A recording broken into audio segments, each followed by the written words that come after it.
in here. So yeah, looks like if I had to guess, I would say that we could do this with vellum grains. I think those tend to perform a little bit better in like large quantities. So I've tried millions of particles with just the grain or the pop solver, but it doesn't. I don't know. It doesn't seem to hold up as well in terms of like. You can start to get artifacts or some glitches, at least from what I've seen. Doing 15 shots of grains is just the contact. Yeah, I think you could get a lot of interesting stuff with grains, like even soil, dirt, mud, like all kinds of really cool ground effects and stuff like that. So yeah, I just wanted to try to set up something similar here with, we just start a test character. We could always replace this later with like a statue or your logo or whatever you want, but I think just for keep everyone on the same page, using this test geometry is a good way to start, so we don't have to worry about distributing extra geometry files and stuff like that. So let's see, we'll just move it to the origin, and I'm just gonna sink this guy into the ground.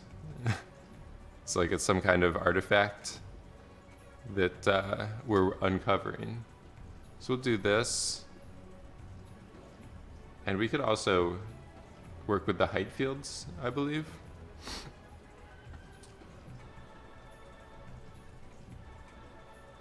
It's poor. It's not as poor as the pig head. The pig head goes through quite a bit. So I'm just gonna revert this to a smaller size, resolution, and let me see what we have to play around with here. So we could do maybe just this noise.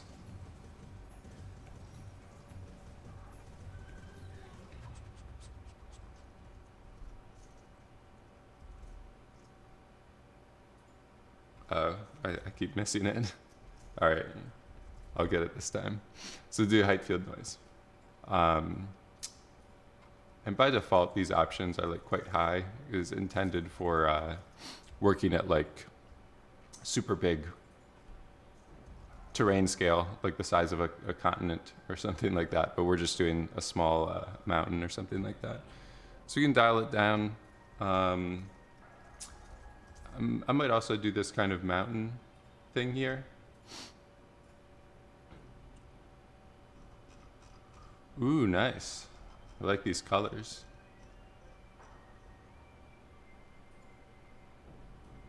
Yeah, this kind of stuff seems like a really, really fun type of effect to play around with. You using flip for this?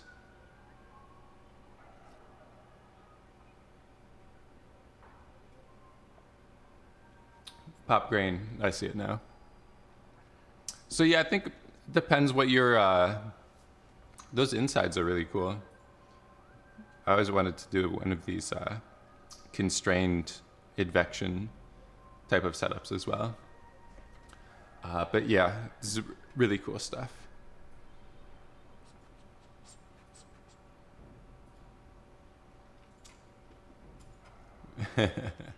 So yeah, we can always set this up and test out. I'd connected the grain source as well, so it's always a good idea to kind of like benchmark, or once you get good enough at setting these up, if you get tasked with this kind of stuff, it's super useful to, within the first day or so, like go down 3 different paths and see which one is giving you the best results, instead of just like picking one method and sticking to it the whole time. Like that's, as an effects artist or whatever, that's a really valuable skill to have. So yeah, I'm just building a bit of a mountain. I want a pile maybe of like a sloping kind of a thing happening here. You can do this, and if you do height field project, you can use geometry to sculpt your height fields this way. So it just adds that in like that. We might move things around a little bit.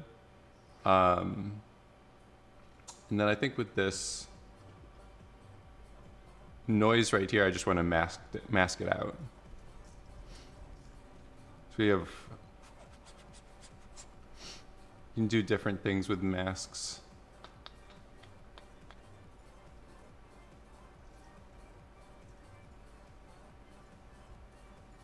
Let me try something here. Switch this over to mask mode. And then pump it in like that.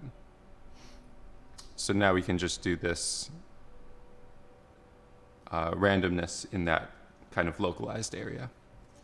If you want, you can do blurs and some cool things like that as well to play around with this stuff.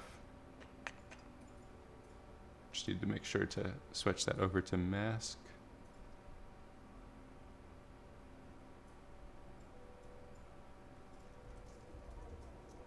Maybe thought that there was a way to you could always maybe just do it in a wrangle. I'm just trying to multiply the value. So we do f at mask times equals 5. So this is just adjusting now the overall amplitude of that mask.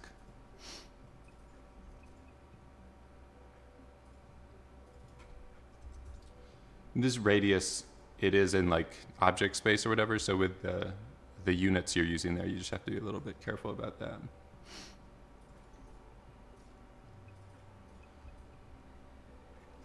So let's just do something maybe like that. Do another blur over here. Get back to the height layer. And I think we're almost good. Like that. Maybe one final really subtle noise everywhere else. So just to give us a bit of a natural feeling to break that uniform, just flatness or whatever, just so we have some kind of interesting stuff going on. All right, we pick this guy up a little bit now, like he's kind of embedded in there. And we should be good with this. The height field wrangle again. Yeah, so these height field wrangle is actually volume wrangle. It's the only thing is they name it differently for when you lay it down, but it's the exact same thing as a volume wrangle. So you just choose the height field layer that you want to write to. So all of these, they're actually volumes. So we have height and mask. You just choose which kind of channel or which volume, which layer you want to write to. So just times equals. There might be a more of a built-in way to do it, but there's so many of these height field nodes. Sometimes if I'm just trying to do a simple thing, I just go to the wrangle because I forget what they're all named. I don't even remember where the height field section is. If you just start typing in height field, might be like remap. That might be the one that I was looking for.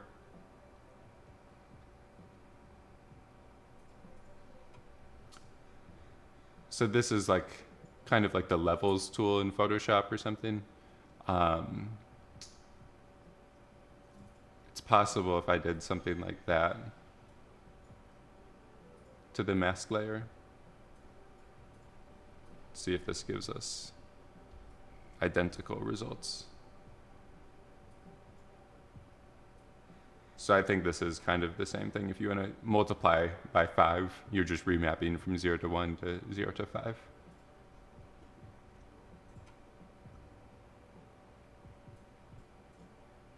But yeah, you can do that. You can do, you can save these as presets as well. So all useful skills to have. All right, so we're going to use this guy as a collision. We're going to use the height field as a collision. So I think with the vellum solver, we might actually have to build this out as like a full DOP network. So I don't think this quick preset here, it will let you load static objects, but it won't let you load the height field. So if we want to use the height field, we might have to actually build this out. But yeah, we're going to set this up pretty quickly now. So we'll just do DOP network.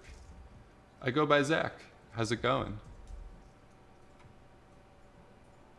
We have our DOP network. We're going to reuse this grain, and let's just start with like another tube pancake. So this is going to be our pile of grain that we'll start with.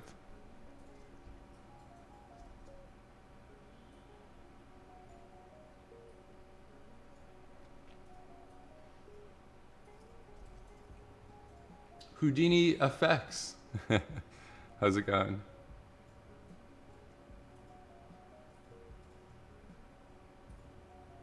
Okay. You just do points from volume. I don't know why that isn't always checked on, but it can confuse you sometimes at the start. And usually I get rid of the sprite material. It's just kind of, I feel like it slows down the viewport or whatever. So this is our starting grain pile. I'm just going to drop it from here. This is the initial kind of like starting position. We can put it into the first input like that. Actually just going to move this around. You can do this into the next input, and then our height field can do that into this next input like that. So we got all all the inputs plugged, and you can start with a vellum source, vellum solver,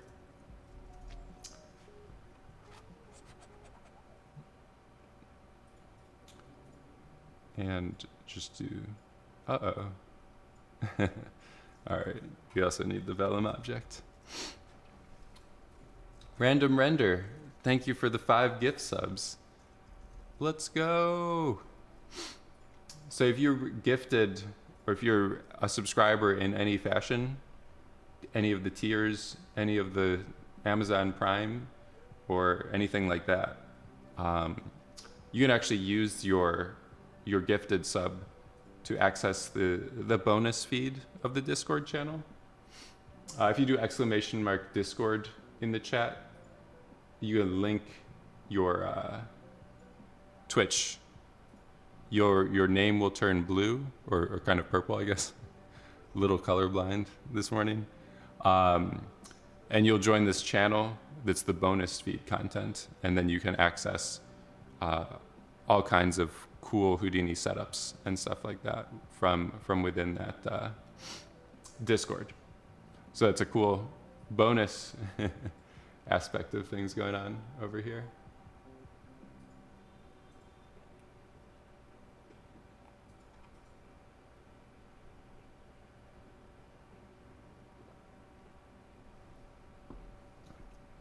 All right, so we'll put down the vellum object. And I think we might not even need the source in this case. So this is automatically set up for this first input like that to be our initial geometry.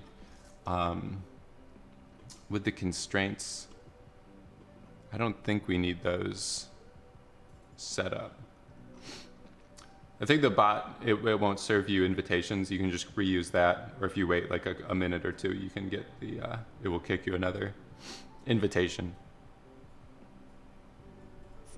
Maya Animation, how's it going? Okay. So you don't need constraints here. We could actually,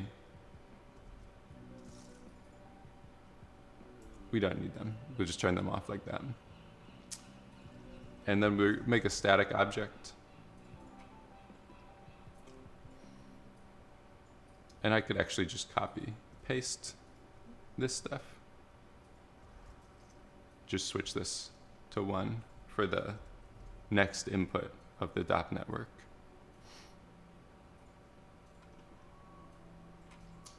So we have this. And one thing when you're making these and checking them, usually you want to look at the collision tab over here and turn on collision guide. You could see with this case it is messing up a little bit because usually with your collision geometry you want it to be watertight, or like if you dropped it into a tank of water it would float, if that makes sense. So one thing you can do is just this cap, polycap. That will quickly, automatically fill any holes like that. You could do, I don't know, sometimes these quadrilaterals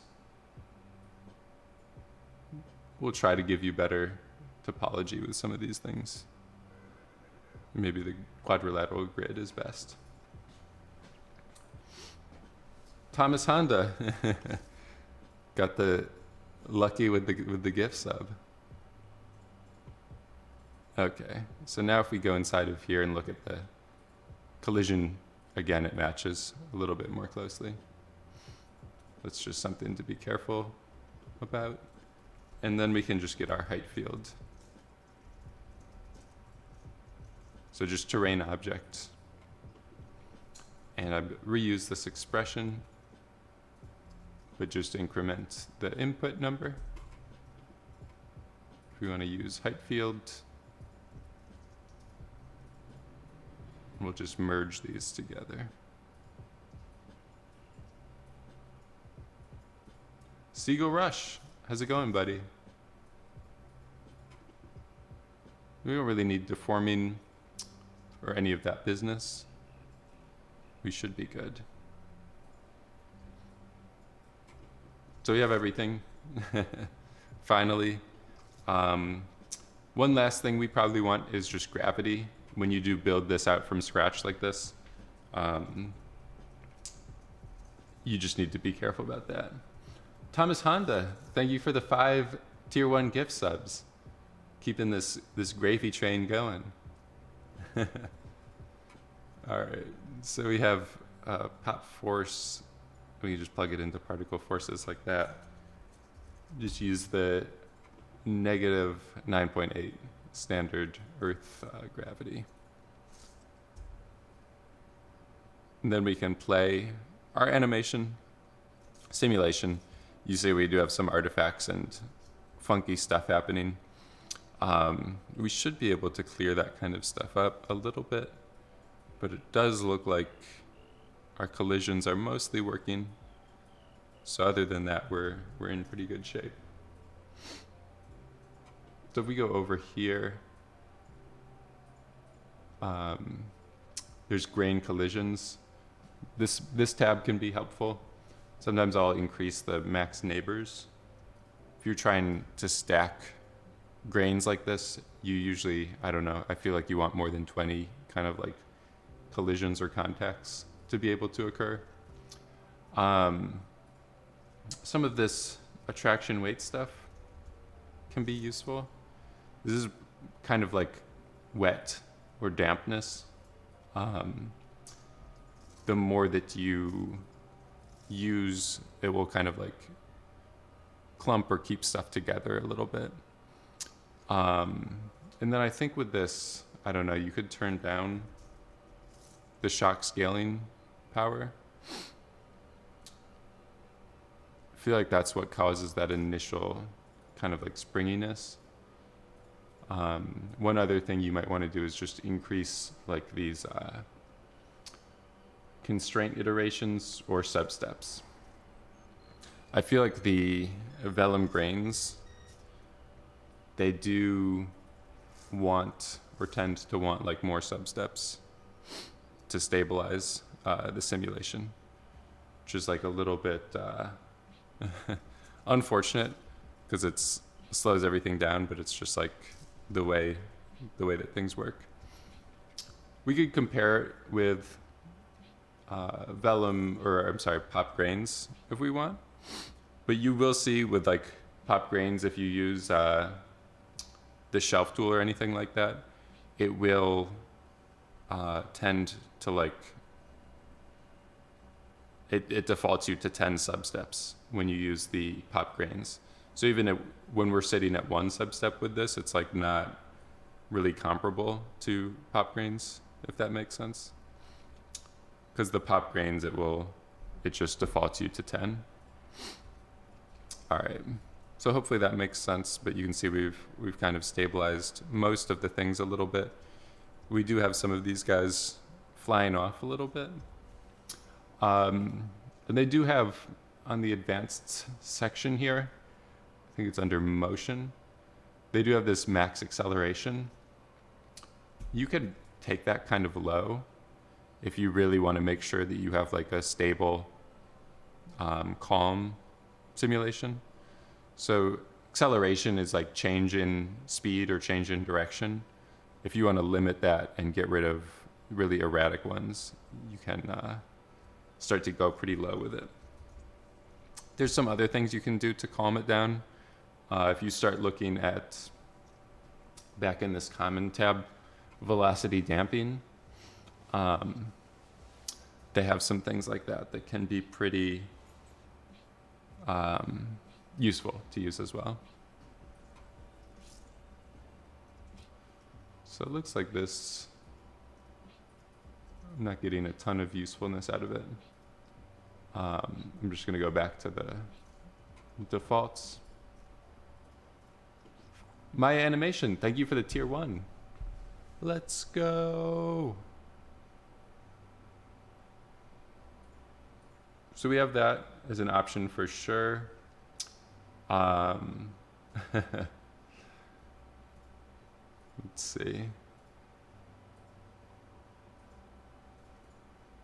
I might try this velocity damping a little bit. Major difference between vellum grains and pop grains. I would say that it's hard to explain, but the vellum solver here works on like a higher order. It's like a low level thing with integration and that kind of stuff, like how the solver is actually working. So it's kind of more physically accurate, I would say, or it should be, in theory at least.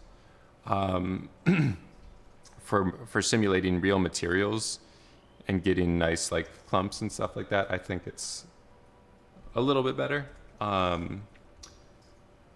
For pop grains, I would say it's more preferable to me for like motion graphics or kind of abstract, just simple like spheres that you want to have like interacting in collisions. Like, so you have particles, they don't do any collisions or anything like that. And then if you want simple basic collisions, I would use pop grains.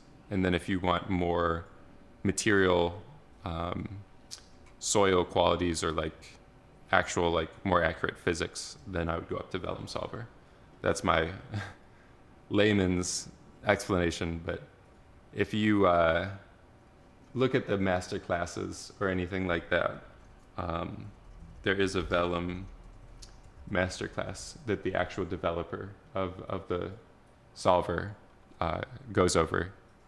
If you look at either this one, there might be a few more. If you want the full breakdown, that's a good place to go. The odor, Theodore Ardeli, thank you for the Twitch Prime. 7 months. Let's go. Do you have any techniques for upresing? Nothing that I've used that's like holds up super well. You can, after the simulation, you can create other like clumps, like if you stamp a sphere of particles on it.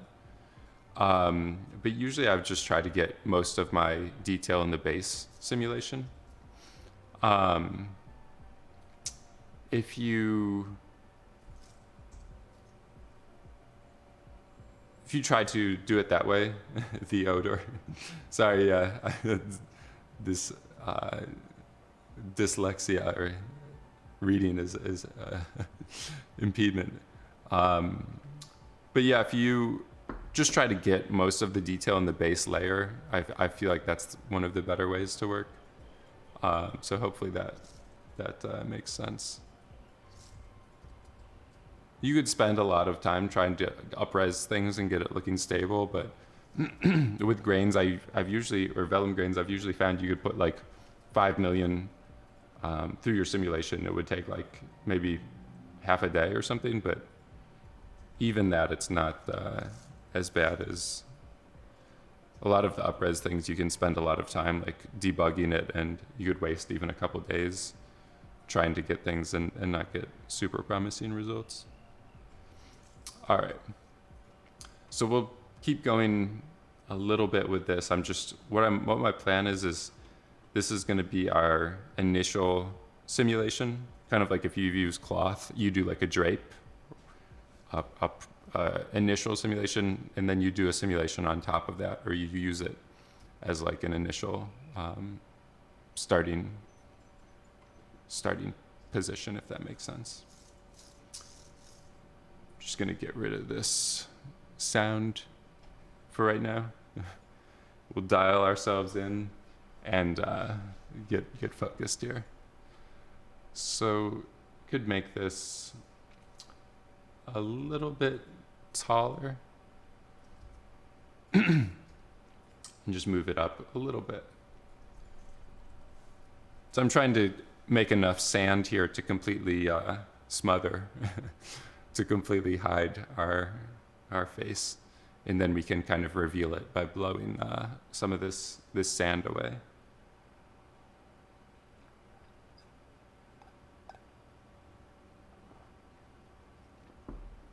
Yeah, we could use some more friction.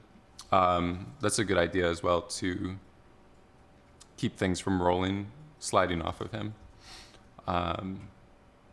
So in here we have a few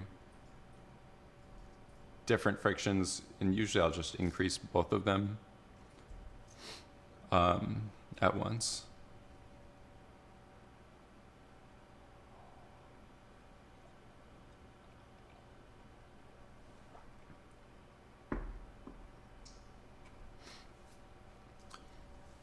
So you can see already with that increased friction, we're getting smaller like proximity with the pile. Steve GH with another snipe. All right, so we've got a pretty good pile. This spike at the top might be a little funky. One thing that I'll do with these grains, instead of sprites, you can actually just do like copy to points with spheres.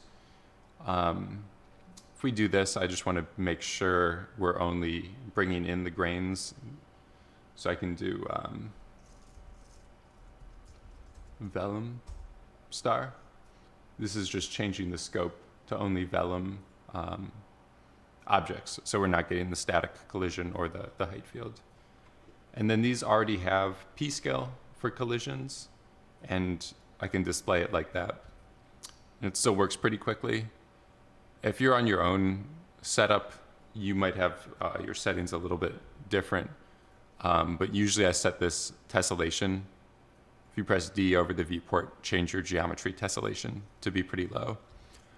If I do it higher, you can see it's like already starting to drop frames or whatever. So this, it's just telling the viewport, like when it convexes these spheres, to treat them really simplistically. So it's really quick and fast. So you actually get like nice lighting and stuff on this, and I think it even works faster than the sprites, because you don't have to do like transparency in your OpenGL or whatever. So it's a good little trick.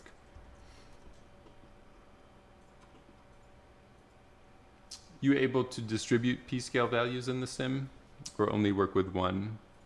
I think under advanced right here, you can try turning off this assume uniform radius.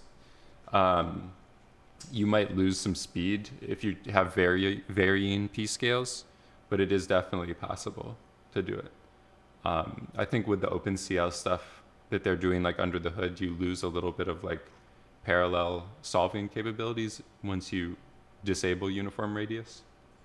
But if you need to do it, it's definitely there for you. All right. So I'm gonna decrease this clumping or attraction weight a little bit.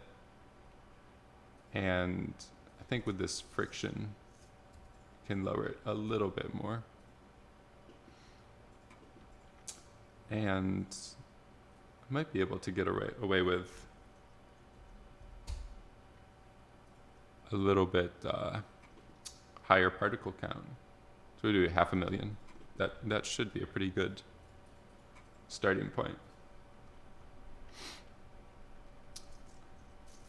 So this is a little slower because we're doing more particles and stuff. I'm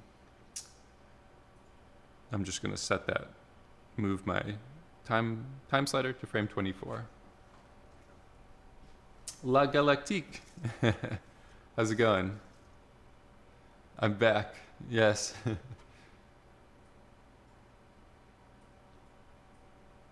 All right. Yeah, I've been working on another YouTube tutorial. My second YouTube tutorial in over a year. But yeah, my first one is about grains and this kind of stuff. So if you do want to know more about it, you can do !YouTube.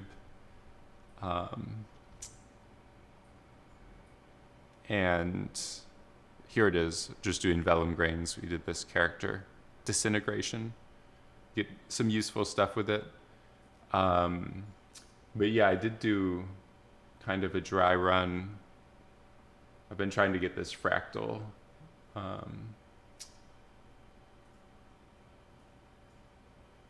building fractals using Vex together. So I did a dry run of it. I tried to set it up with like pseudocode. I still need to redo it and figure some other things out. But yeah, basically just repeating these same steps over and over again with Vex in just in a for loop or whatever. And after you do it enough times, it speeds up. Random Render, thank you for another gift sub. 16 gift subs today. Let's go. So yeah, this tutorial I'm working on, hopefully, I don't know, by the end of the week or something, I'll have wrapped it up. But yeah, you just keep running the same Vex routine over and over. Yeah, and that was what I used to even build these bigger scenes, just using the same simple kind of Vex code. The Triforce. Yeah, so I was starting to stack the shapes as well, and get some other compositions and stuff going with that.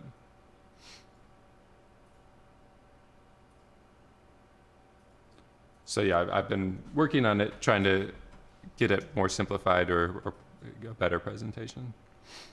So looks like our simulation is started to stabilize or get pretty calm. I'm just gonna play a few more frames and let it go. Get your hat back. Get these hats going in the chat. Thought these things were automatic. Yeah, I think Amazon, they don't want you to be able to automatically renew your Prime subscriptions. Because like they have to pay out money for every one that does a Prime subscription. Like they're losing money on it or whatever. So I think as their conniving technique, their greedy money-saving technique, they don't want to let people set up auto renew but only for Prime. Because I think if you do tier 1 or any of the other moneyed subscriptions, they let you set it up that way or whatever. It's just their greedy tricks.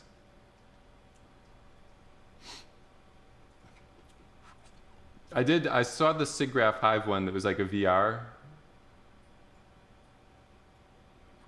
Yeah, I think I was looking through this. It should be on YouTube already, right? Um, some of it was more advanced, super advanced, I think. Um, I think he was actually writing like sphere tracing or other things like that. But yeah, I'm always interested in new fractal techniques and things like that. So kind of like what the main problem is people have with fractals is the render. They're like the renders in Houdini or ray tracers doesn't really support them. But if you look at like Shader Toy, they have something. It's like this KIFS, I think. This is like a method of kaleidoscopes or whatever. So like if you do all of your kind of like calculations, this is not really ray tracing, it's more of a different rendering technique. But you can run these, like this is rendering right now on my GPU or through WebGL or whatever in real time. So like depending on your algorithm, you can do that really nice. This is not Houdini. The ones I was doing, I was basically instancing a lot of fractals and rendering them as particles using Redshift. So I like this method because you can mix and match them with other geometries and things like that. And you can still light them and use your regular camera. These are, it's more of like a demo, like it's almost like a video game or something like that. Like you can make really cool recursive things, but then when you want to actually light them or add like atmospherics, you're not in your render engine that you're used to using. So it can be a little bit, it's just a lot more advanced or whatever. But you can do really cool stuff with it for sure.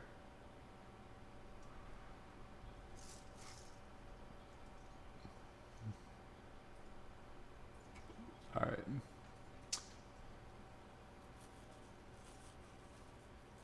The top's set up to automatically renew primes. I think I'm just going to turn off wireframe. So that wireframe kind of blows out your exposure or whatever. But if you turn it off with these, drawing the spheres like that, it will usually work a little bit better.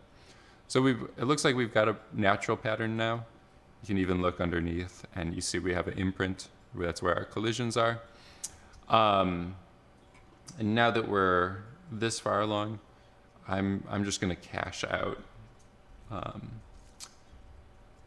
I just do a file cache, this is going to be our initial grain. Call it like pose. I don't know. Position, pose, starting point.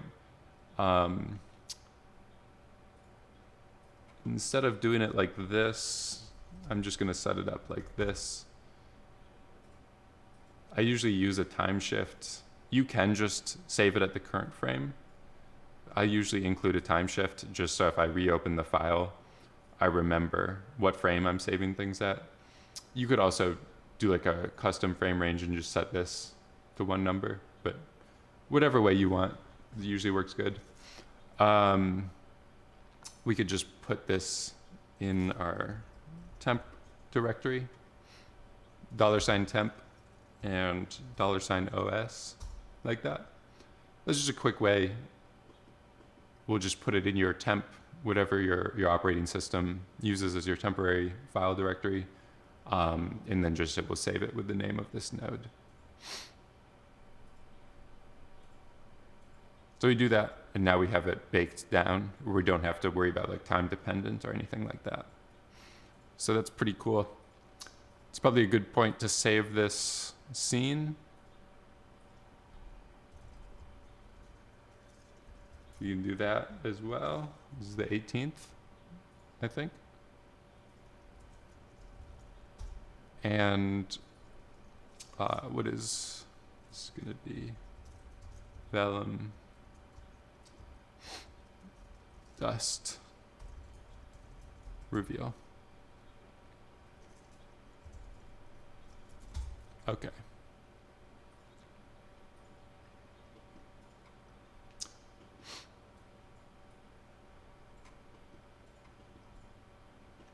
Lorksy, sorry I missed your chat.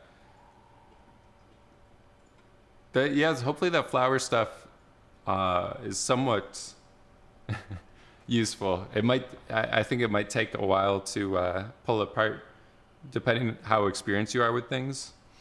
But if you didn't see it already, there is definitely the YouTube scene walkthrough.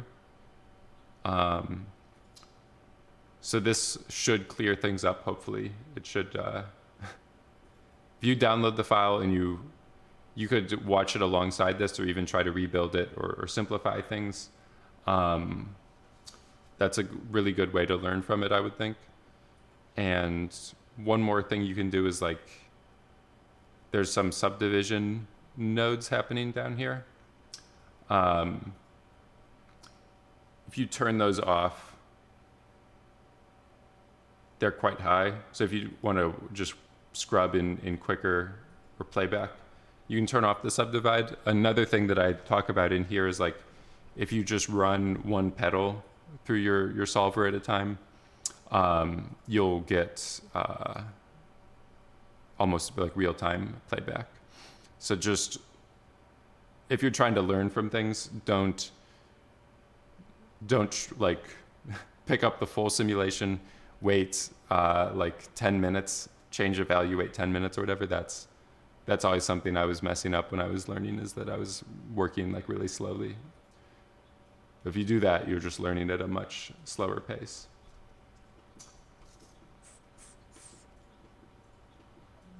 All right, so we have it. Node genome. That's a new method I'm using to distribute these files. So I'm not doing Twitch wouldn't let me do the email distribution method anymore. But if you link your Twitch to Discord, you'll get access to this bonus feed, and the latest scenes will always be pinned at the top of it. So that's my new method, if anyone isn't up to date with it. But that's the best method I can do it with Twitch or whatever right now. All right, so we have grains, we have that happening. Yeah, so just with Discord, you go to the settings tab, or if you just Google like link Twitch to Discord, then if you're subscribed, if you have a hat next to your name, you'll link it, then you'll get a purple name in Discord and you'll get access to it. You can either subscribe on Patreon as well. If you just do patreon.com/John Koons. If you don't want to use Twitch or you don't want to use Amazon or whatever, you can use Patreon. So either way, you'll get access to it. Yeah, and you get the access to the VIP lounge. Okay, so this is our initial pose. And what we can actually do with it is just reuse our simulation like this. So I'm going to plug that back into initial state and then plug the rest of the solver stuff into here. Showed the tessellation thing. Their minds are... Yeah, I don't know why they don't default it to that, but I always turn tessellation down. It's like the first thing I do whenever I set up a new Houdini preferences or whatever. Especially when you're working with particles. This is just 500,000. You can do millions, and before it would be like super slow for me. But this, let's see if it works. Crash my own Houdini session. It might, yeah, this is one issue with it. So this node that I put in here discards all the incoming attributes. So it's basically drawing these spheres really big. It's like breaking everything. I always forget it with this pop replicate. It's kind of annoying that it trashes all your incoming attributes.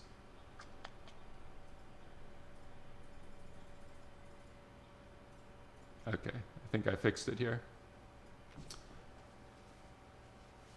super quick brief. Yeah, so this kind of in this idea or style with a grain simulation.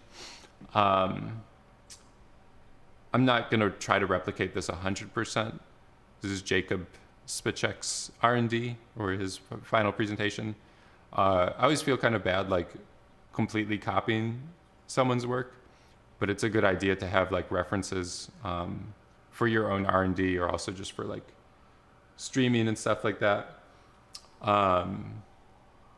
Like, so you guys have an idea of what we're trying to achieve ahead of time. So yeah, that's the basic game plan. I did do a scene file share earlier. You'd pick it up. And right now we've made an initial distribution over here of grains. And what we just want to do now is work with our initial pose or simulation result. And we're going to add some forces and stuff to it. Okay, so with this pop replicate, I was saying attributes, you just want to make sure you copy source attributes. So that will keep p-scale attached. So that was the reason that it was drawing so slowly. But now we are working with like 2 million. It's still a little bit slow. If you go to scene, you decrease anti-alias samples. That can speed things up a little bit if you just want these particles to display as quick as possible. So I think you can even go up pretty high numbers. We're doing like 5 million, and it will still display them pretty quickly. So that's a really cool part of Houdini or whatever as well. So yeah, the main thing I was saying there is just with geometry, you decrease tessellation, and then you can just copy a bunch of spheres and stuff to particles, and it's super quick.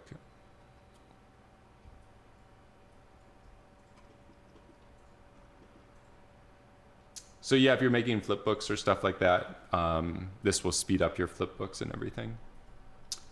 Okay. So I just copy and paste the DOP network with the same static geometries.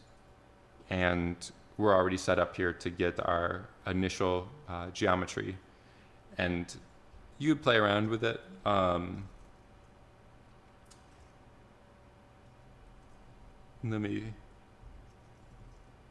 So we could do maybe this pop axis force. This is a good node or whatever to add just like local forces or try around with things like that. Under common, I'm just going to go down to maybe 2 substeps to try to speed this up for right now. And just try it like this and see what happens. So again, I'm just going to link this up. Get rid of that for right now. And we'll link it up like this. If you want the other things to still display, you can turn on the template flags or whatever like that. So this, I don't know, I just find it easier to figure out what's going on. If you don't have shading and you just have them displaying regularly or whatever, it's a little bit more confusing. It's like harder visually to see or whatever.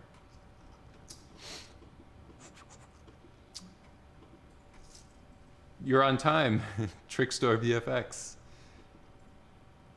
Thanks for watching all the YouTube videos. Yeah, we've got you could lock yourself away and spend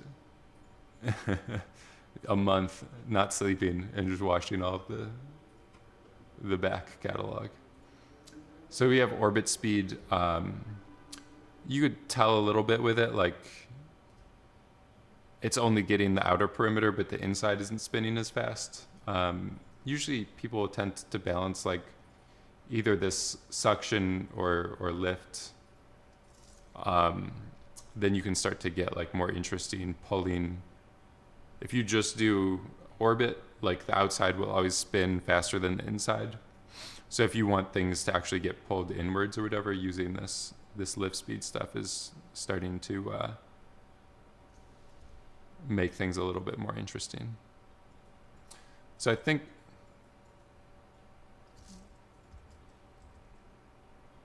I don't know, this might be a little bit too chaotic. But I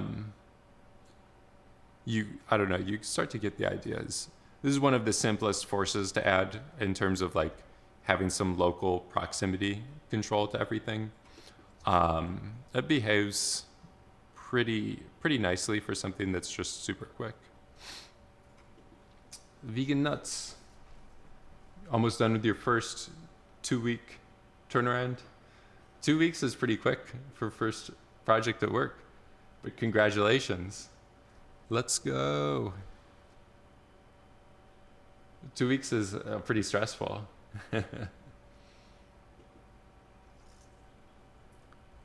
So yeah, we're just spinning this stuff around, and because we have the clumping, the attraction weight and stuff already turned on, it's pretty interesting. I might update this. Some of these things you can do negative numbers, like with lift speed if you want to change the direction. And I'm going to change my radius here. And we'll just run it again. So we should have a little bit more control just in the middle of everything.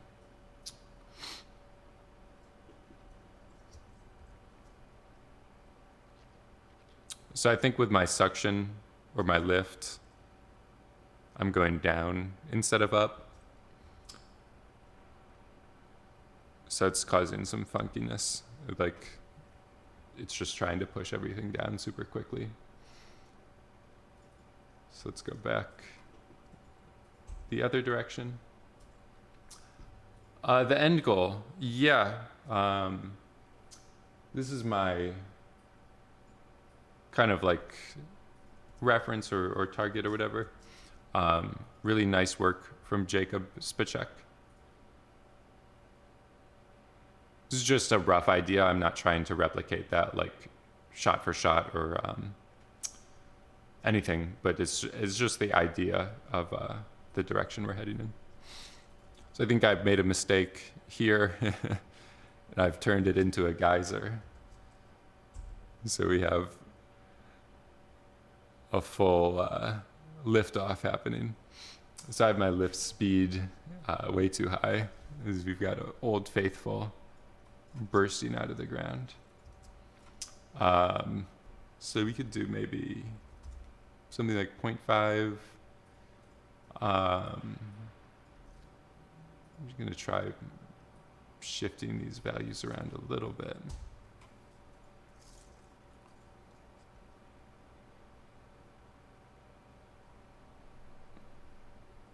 So this is not the only method. Don't you want to add gravity here too? I think I have it. I just copied and pasted the other. I kind of have it hidden. I usually put gravity in the pop force. But we do have gravity here. I think my pop axis force was overpowering the gravity, and that was what was making it a little bit confusing.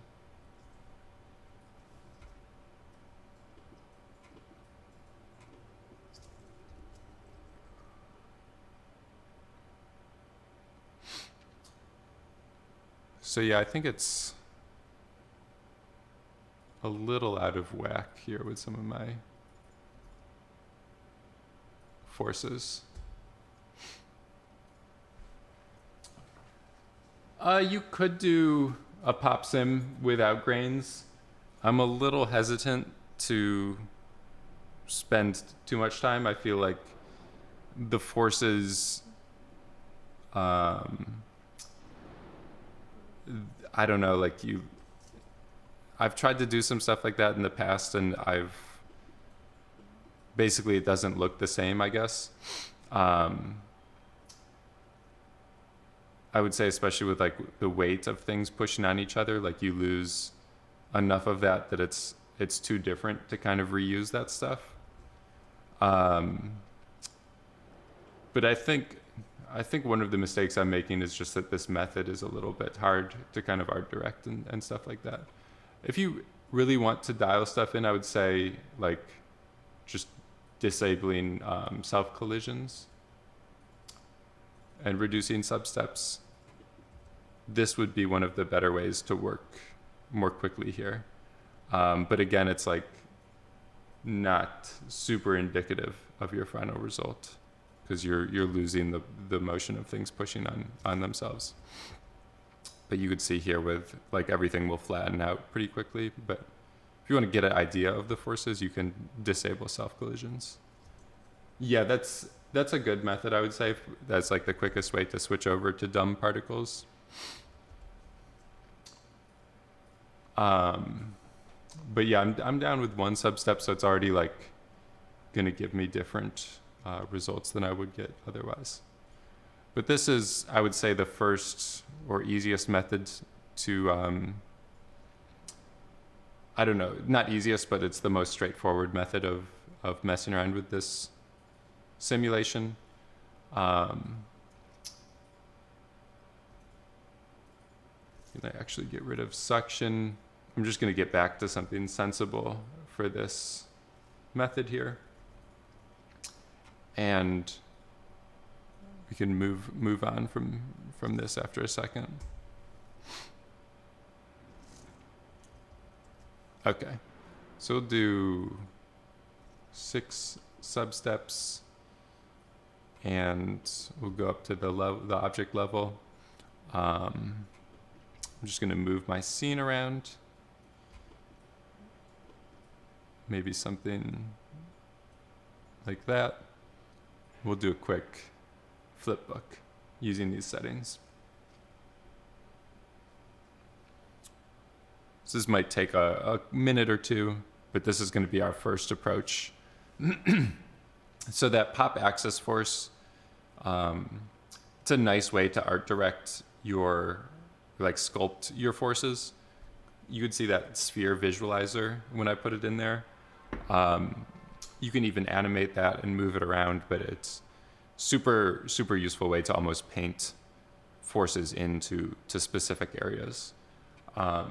After this, we'll take a look at like the global wind or pop forces, and you could start to mask or influence those using vex expressions and that kind of stuff. So after this one runs, we'll take a look at another approach.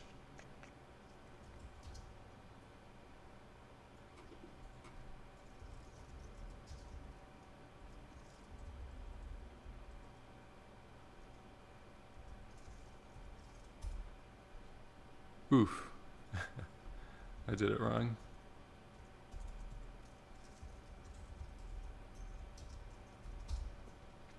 All right.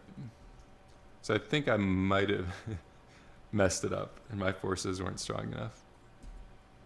Let me run one more simulation here. All right, I'm just gonna move the camera in a little closer as well. Re-initialize this, and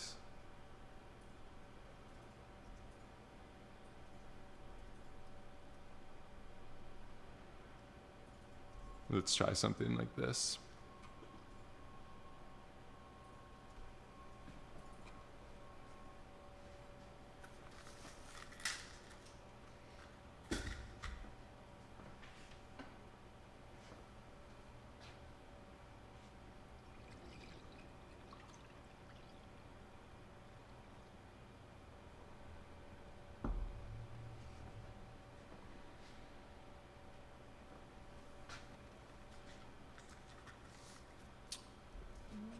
Links forces HDA. Yeah, the fall-offs, the notion of fall-offs and stuff, I think I've gone wild with my forces again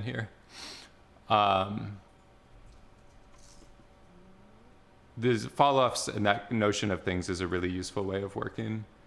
Oh, I see what I did. I thought I was moving the other one down. I'm not a big fan of using a ton of custom HDAs. Just I feel like streaming or teaching stuff, it will be too confusing for people to follow along if you have like 20 different plugins and stuff like that installed. But I would say in terms of like workflows and all that stuff, anytime you can get like work with these art directable forces and stuff like that, it's definitely a really useful way of working. I've set some of this stuff up myself before with Vex. Using like NURBS geometry, you can start to really create things like that. Yeah, this is the idea of the project today. We're just trying a few different methods, not necessarily recreating this 100%, but this is informing our general direction of things. All right, so I think I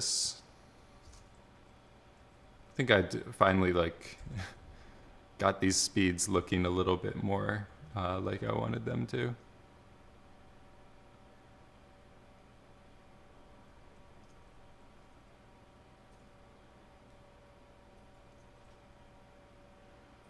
So I'll rerun my flipbook one more time.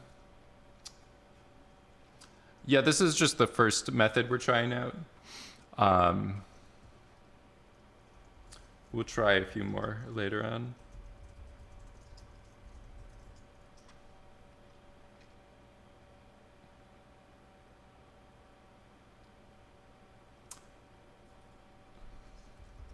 So yeah, in Cinema 4D, they have this concept of fields. They also have, if you can find it, there's the ILM. They had a proprietary software package called Xeno. You read some articles about it.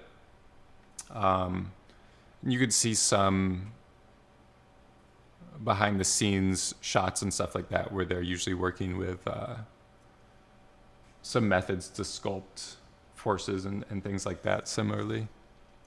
So working with those really art directable visualizations and stuff like that, especially when you get into compositions and shot framing and stuff like that, it's really useful to be able to like sculpt forces ahead of time and just get an idea of how things are going to behave or travel. All that stuff is super helpful. I think this is like soft image or something like that now.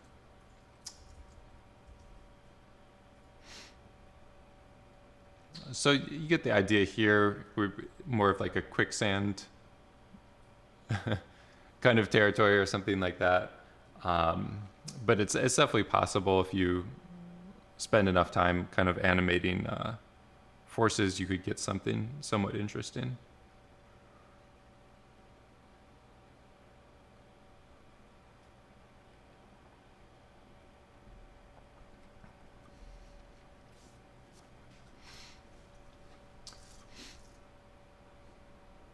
On pop grains versus vellum grains.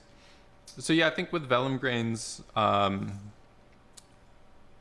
little bit more realistic behavior. Velocity fields starting with the draw curve node. Yeah, there's a few different ways to do that. I think if you do pop curve force, this doesn't exactly give you a velocity field. It's just a particle force. You can do gas curve force. This will modify your velocity field. Those are a couple options. If you go up here to rasterize hair, this is one thing that will convert curves into volumes. You can also do volume rasterized curve. So we have a few options and stuff like that for quickly creating like curves or curve forces and stuff with directions.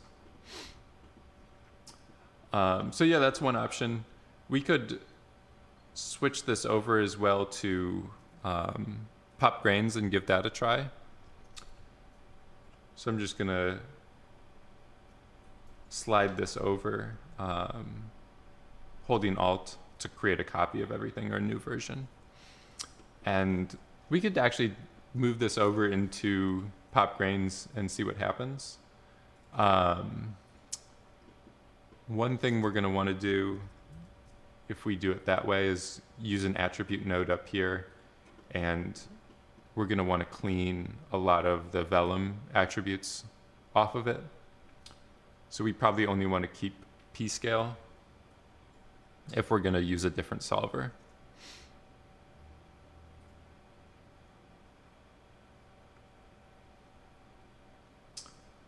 So we can just do keep only p-scale.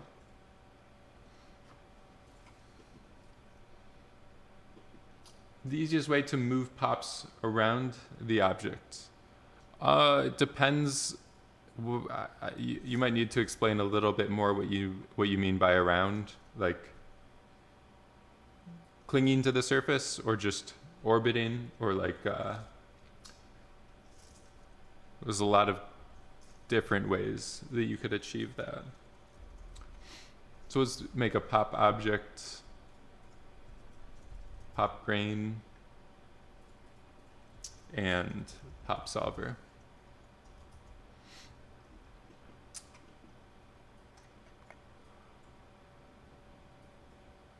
And we also, we can do it here with the initial geometry.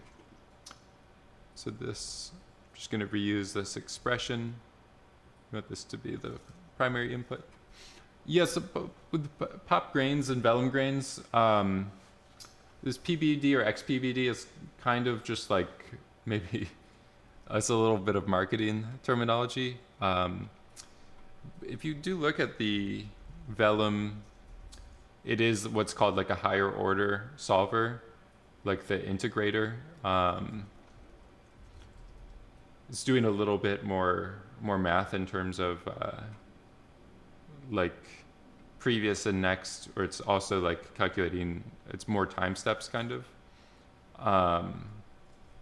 But for the layman's terms, I would just say that pop solver is less accurate. It's simply just doing collisions, and the pop vellum grains is like a little bit more physically accurate. That would be my like one sentence explanation. But yeah, we have this pretty well set up. We'll do a pop force.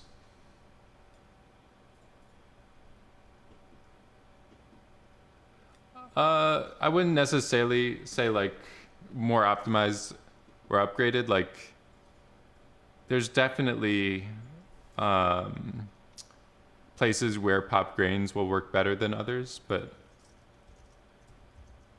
if I'm doing motion graphics, I would say I would use pop grains, like just very simple collisions. But if I'm trying to do like materials or more physical properties like friction and things like that, the vellum method is more accurate. Okay, so we have our gravity force going on here.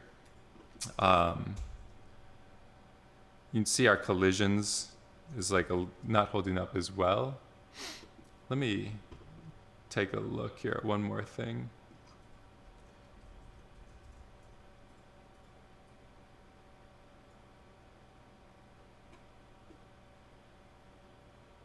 Okay, so I think we should be good. So yeah, I think on our pop solver, we want more substeps. The shelf tool, if you ever use this, it defaults you to 10 substeps. So you'd see that's should give us a little bit more accurate collisions.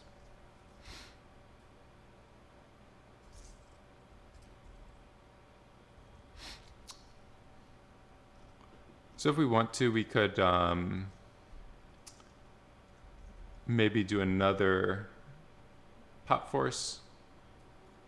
And with this one, we could do like a horizontal motion, or maybe like just 4 units in X. And I'll also add just this amplitude of random noise. So by default, this is going to affect everything at once. I'm going to go up here. I'm just going to want to switch this from vellum to pop. So we're only importing the grains. Now it's a little bit easier to see with some shading and stuff like that. So if we do our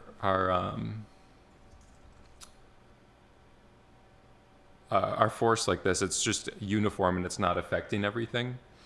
So it's not as helpful. It's giving us a little bit more of the motion, like more of a reveal, or more of just like a generic kind of wind thing, which is a little bit nicer. But overall, it's a little less art directable because we're shifting everything over at once. So it's not as interesting. But we can fix that, and we can work with it. I'm going to go back to our initial grains over here, or maybe just this. I'll just say this, we're remove vellum adders. So it's a little bit more clear. And I'll set up a wrangle here. And what I'm going to do with this is just use color to visualize the Y position, or the elevation. So you can see we have this height-based gradient happening now, where with elevation, the higher it goes, the whiter it gets. That's useful, and we could remap it with the fit function. So we have p.y. Yeah, the grains are simulated falling, and I cached 1 frame with the time offset. I shared the file earlier. If you do that, you'll see where I got to this point. So yeah, we just stashed 1 position with them fallen. If you feed it in here, it's nice because it will actually reuse these attributes to start with. But if we're using a different solver with grains here, we just strip them away and treat it like, it's still a good way if you're trying to make a procedural pile of something, is just to cache 1 frame. So we're changing the range of the height over here now. We have it's elevation, grain animation. Yeah, you get really nice natural results like pretty easily from it. It's pretty cool. I feel like it's one of the easier solvers to work with. If you've ever worked with like Pyro, trying to art direct that kind of stuff, it's a lot more advanced or more technical, I would say. Like even RBD can get a lot more technical really quickly. So you'd see here we're just remapping or changing this range. You want to talk about using guides or visualizers like we were doing, looking at with that links, I think it was links forces HCA. So we could make another grid here, and what I'm going to do with it is offset my Y position by the height or the elevation of this grid. So we can do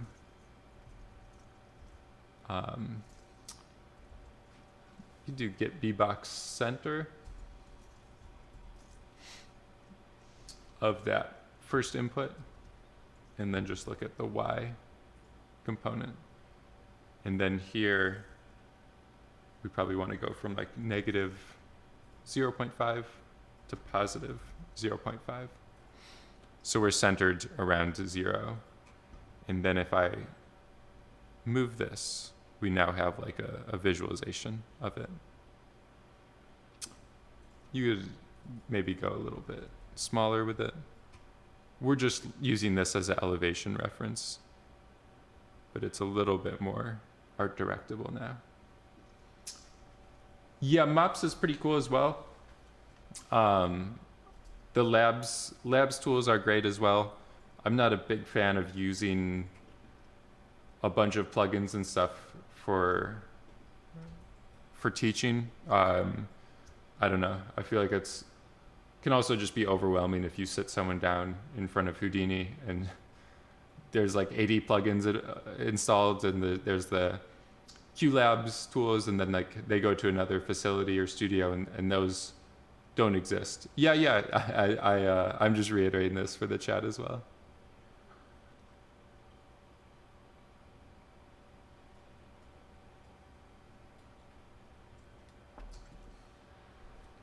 Art-directed pyro sims. There was a really old original one where I was doing like a pyramid reveal. I would say that's one of the best art-directable pyro ones to look at. We just go way back in the catalog. I think we'll be able to find it. So this stuff was doing some OpenCL simulations, but doing a similar kind of reveal. I don't know. All the reveals are somewhat similar, but this is just blowing smoke off of a pyramid to reveal it that way. I think by the end we got pretty high quality animation. But yeah, that's one way to do it. Okay. So we're just doing simple elevation here. It's going to be a null. This will be reveal elevation guide. So we have a pointer or like a bookmark kind of. I'm going to do capital letters to start it out like that. And then we can recreate this force inside of our simulation. So I'm just kind of developing or working at the geometry level here to work more quickly. And then once we've got everything like synced up or moving, then we can port it into the simulation. All right, so I could do this and maybe just minus time. So we're doing an elevation and it moves down over time. And maybe divide that by 4. So we do a quarter speed. And now we're doing a reveal over like 1 or 2 seconds. Should be pretty cool. Dream job. Congratulations. USD with Karma. There's a few master classes and stuff like that I've seen, but it's definitely pretty new material. But yeah, that's exciting. I wish I could get paid to learn USD and Karma. Yeah, this is a test scene that's pretty cool to play around with. Pixar also has some USD stuff that's really cool as well. Okay, so we can see what's happening here. We're visualizing our activation as this gradient or the value. And this is going to be what will drive our force. So we can copy this and we could go inside. I'm going to make a pop Wrangle. Put it up here. Paste the code in. And instead of color, we'll just make a new attribute here that's force mask. This is going to be a float attribute. It's just like 0 to 1. For this, we're not referencing an input anymore, but if we go over here, we could switch this to be a SOP path. And then if I just do this, we should be able to find it pretty quickly. So inside of DOPS, you just use these inputs tab to replicate like things being plugged in. So we have this value or this attribute going on now. We just want to use it to drive this stuff. So we can take this parameter here, force, and just do times equals to apply that attribute as a mask. And then we also just want to do this same thing down here. I think this one's amp. You just hover your mouse over it and look at what the parameter text is there. And then that's what you need to type in if you're doing vex expression. So we can do that. And we should be all set with it. Karma's a bitch.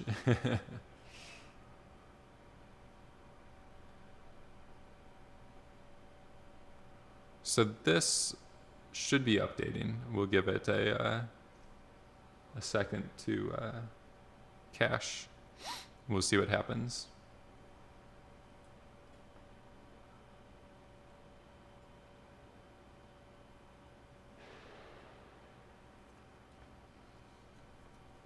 Why is it 1 and not 0 in Pop Wrangle?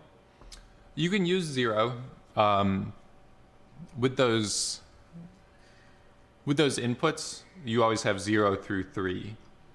So this one 0 is the main input. These ancillary inputs are 1, 2, and 3. And then inside of this, it's the same idea. So even though they count from 1 to 3 or 1 to 4 with these, if you're referencing this in code, this, you want to set it to 1. So it starts at 0 and goes to 3. It's a little confusing, but it's the way that they set it up. I think I have this set at 10 substeps. This is kind of like the default. I think like the shelf tool for grains and stuff will set you like that. It's a little slow, I think. But it's also 500,000. It's a good amount. And then it's doing a few collisions and stuff like that.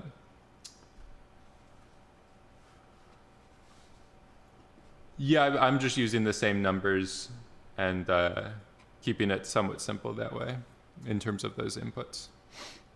All right, so we could turn on some more visualizations.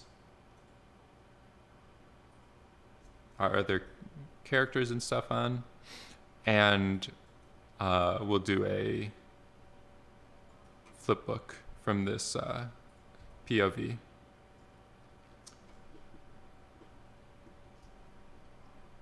All right. Uh-oh. So because I am using grains instead of vellum, it's not preserving my stacking as well. The friction and all that stuff, it doesn't come across. But once we test this with pop grains, we can move back over to vellum and test it that way. So like I was saying earlier, it's always a good idea to, like, if you're doing R&D or initial research or development into your methods you're going to use, it's always good to set up and try out as many methods as you can as quickly as possible and get like some benchmarks or get a feeling for the results. I think even in this, he has some more breakdowns that he was doing, and he talks about the process as well. I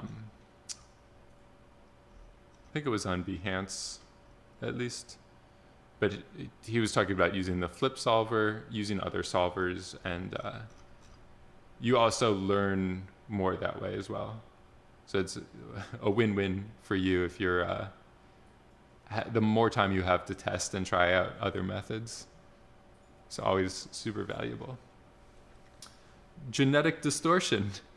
That's good to hear. I'm happy to hear you're learning. It's what we're all here for. So pop open the flipbook. The eggs. All right. So we do have that initial stuff that's a little bit wonky. Everything's like rolling around. But you can see once that grid or the guide goes through, it is activating the overall wind force, which is pretty nice.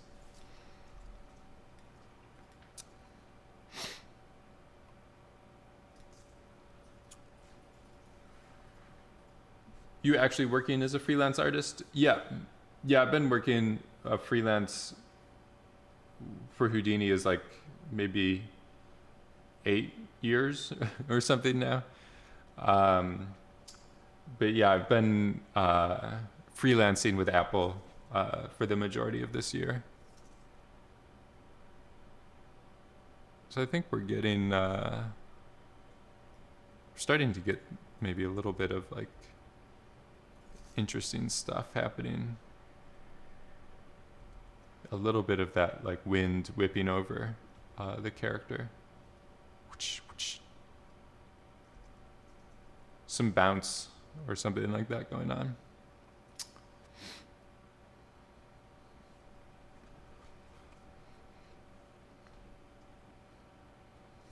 So I'll let the simulation go for another 30 seconds or something like that.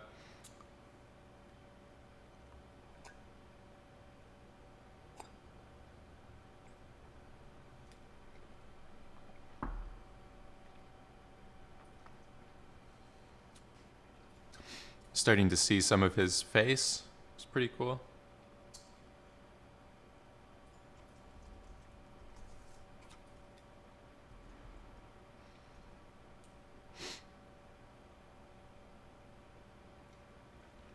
I don't know about our grid when it gets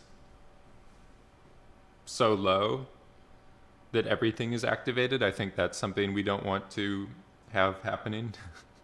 I think we want to stop the downward motion of it at a certain point so it never releases or activates all of the particles, if that makes sense.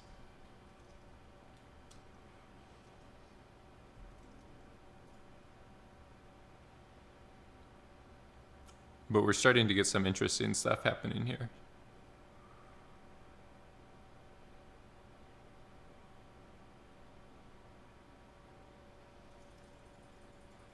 All right, so we'll let it get to frame 96, and we'll end the flipbook at that stage.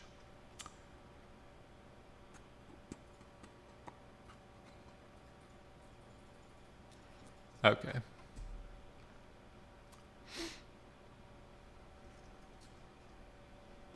And if you want to get caught up with where we are, you can take a look at the scene file. You should see a link in the chat. I'm just going to clean things up from the top, and we'll bring this dot network over. I'm just holding Alt and dragging it over to make a copy of it. I'm going to plug it back in. I'm going to skip the attributes that we're removing, and then I'm going to go and copy my vellum, the grain solver, vellum grains, and we'll revert back to grains and do a test right here. I just switched this to vellum, and we'll keep everything else the same. So we have our gravity force, and then this is our like art directed wind. It's our masked wind. So we have that going, and that's the only change we made. And we'll just do a quick test this way. So if you're kind of benchmarking or getting a gauge, one of the things that depends what you're doing, because obviously you want to make some progress, but if you can do side-by-sides with things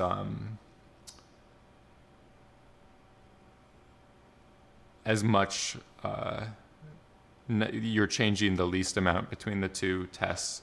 Like here, my only change, the only thing I'm intending to change is pop grains versus vellum grains.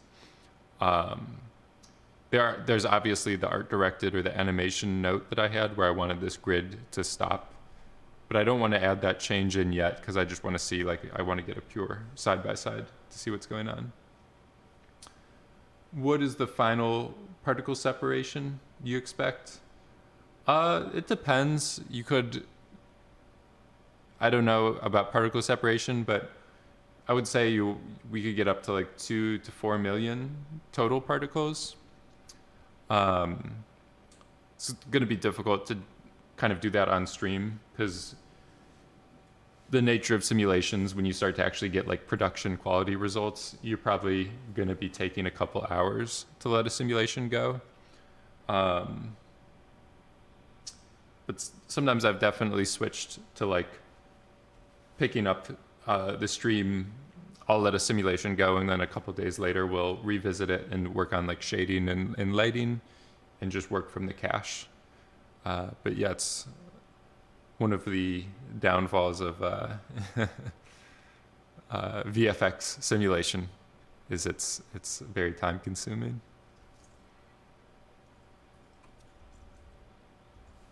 But yeah, I would say overall, like, we're working at 500,000 particle count right now, and we could get up to maybe 2 million, 4 million, something around that, and you'll start to get a lot higher quality results of stuff like that.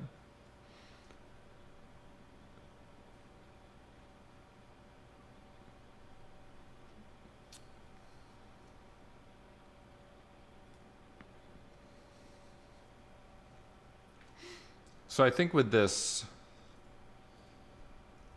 can even start to maybe do these side by side.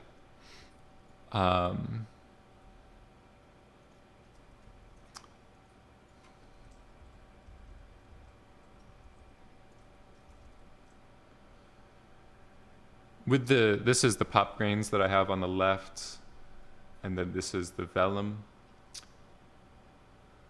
And I think we should start to see a little bit better interaction of particles, like more of a sense of friction, of clumping and stuff like that.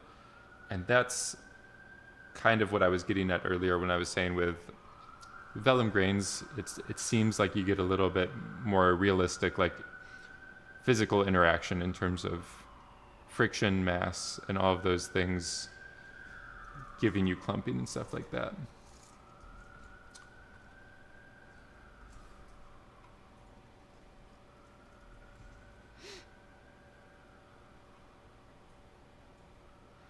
We have a little bit more kind of a sense of weight or something like that happening here.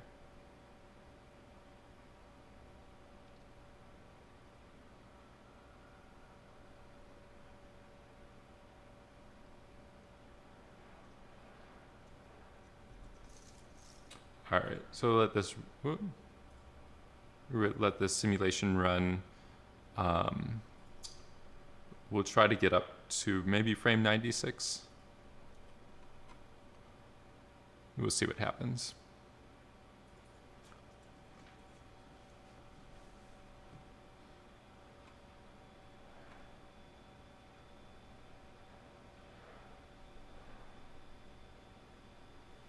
There's also some tweaks I think I could make on the vellum solver. The vellum grains, there is like a little bit, we still had the drag and stuff like that enabled from the initial clump simulation. We might want to reduce some of the drag or even some of the attraction weight stuff. We'll take another look here.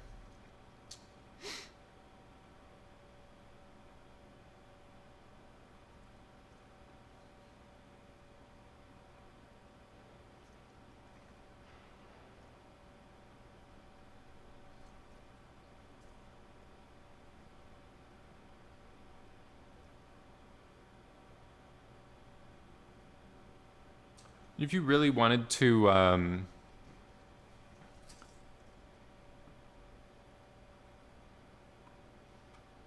if you really want to have more control over things, we do have attributes we can use with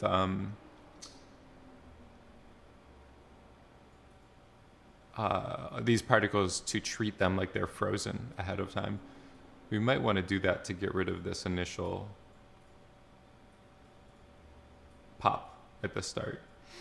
One of the things I usually refer to with that, I have my own like resources, or I'm sorry, a Vex page here that I like to refer to.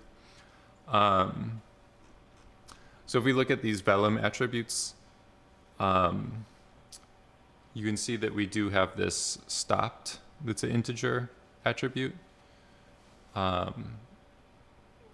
So you can use this as well, I think, to treat these like they're frozen, the particles like they're frozen. That might be helpful as well. So if you set this integer to 1, it will should treat it like it's stopped. You might need to use the pin. I think we just need to use stopped. That's all we need to use. All right. So this flipbook, we got to frame 91. I'm gonna end it there, and we'll do some more tweaks to our animation.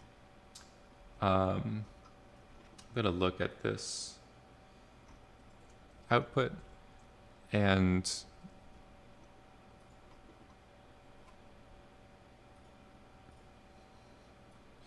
what we can do if we want to have maybe the force stops right here, 0.125. If you use this maximum expression, this will work kind of like a clamp. So it will always keep the higher value of whatever this equation is returning, or the second argument. So this is a useful way. When I play it now, it will stop. You could also go into hand animation if you want, but just depends how you want to work with keyframes or the mathematical approach. So that's one change I'm going to make. I could go into this Wrangle, and we can adjust this force mask so that if we'll set the stopped attribute so that if the force mask is less than 0.1, that will return true, or it will set stopped to positive. Yeah, we could adjust the mask as well to be like just within proximity of the head. I might save that, do that in a little bit. I'm just gonna keep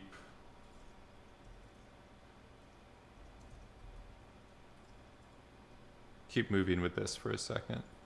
So I'm gonna also just set stopped. The initial value is 1 before we start our simulation. We can run through it here. This might... I was hoping, it looks like it's solving it a little bit more quickly. So that should be good.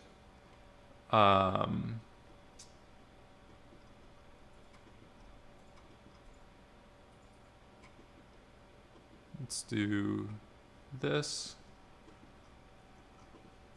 I'm going to go over to the vellum solver,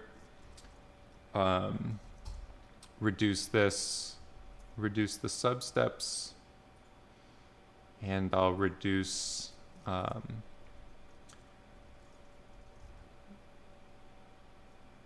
I might actually just turn this off for right now. I could turn the neighbors down. So our speed should be a little bit faster at this point in terms of like simulation time. We'll take a look.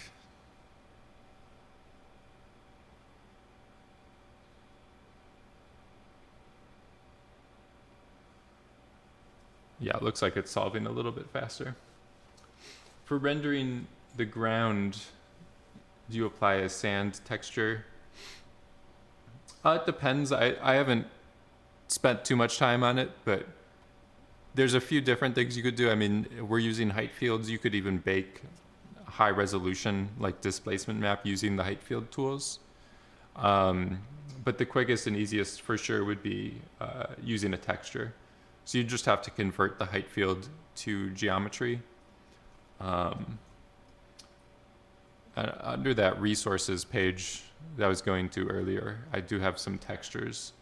I think this website, I think, rebranded, but for sure, like you could even look at these ground categories. You probably wouldn't want to do too much displacement because it might change your actual elevation. This one might come with a substance file if you're used to using that. But for sure, these kind of things would be a good starting point for if you wanted to texture the ground or get some good starting point for it. So a lot of these are seamless. They're good, come with all the different like layers in terms of specular roughness and all that stuff.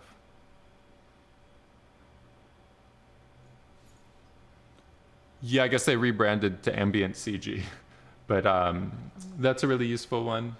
8K, yeah, you could get really nice quality. I think Texture Haven is Polyhaven. HDRI Haven, I guess they rebranded as well. This is another website that's a pretty good resource for good like ground textures and stuff like that as well. Yeah, you can get some crazy resolutions. Some of them will get up to the 16. They all rebranded. What's going on? All right. So we are simulating a lot more quickly in this. You'd see we haven't even gone up to 3 minutes yet, and we're already on frame like 100. Let's take a look. CG bookcase. Yeah, there's a nice collection of them. I don't know how many I had written down. Okay, I do. Yeah, CG bookcase is here. Textures.com, that's like the OG one. This used to be the only one that was available to us. But there's a lot of, and I might need to log in here now or something. But yeah, there's a lot of nice resources. And of course, shouldn't have killed my window so quickly. Side effects does have some, they're not, I don't know, they're not necessarily the highest quality, I would say, but they do have some free resources and stuff in terms of textures on their website as well. You don't have as much variety, but if some of them are better than others. The fabric ones and stuff, they're cool to use for cloths. So that's another resource as well. You need to use any type of proxy, caching, or instancing. In my first YouTube tutorial, I did talk about that rendering approach for sand pretty in depth. If you're interested in different approaches, you can render stuff just as particles if you have millions or whatever, but here we basically go through the Pixar from Piper approach and replicate it. So we make a few different grain shapes and instance them onto sand particles.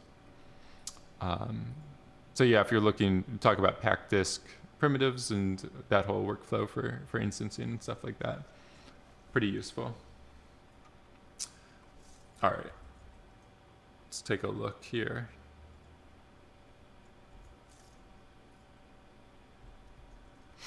They're starting to get much more control over everything as well. We might want a few of our sub-steps back. It looks like we're getting closer into like crazy territory. But other than that, they're starting to get better results. JonasJ.com.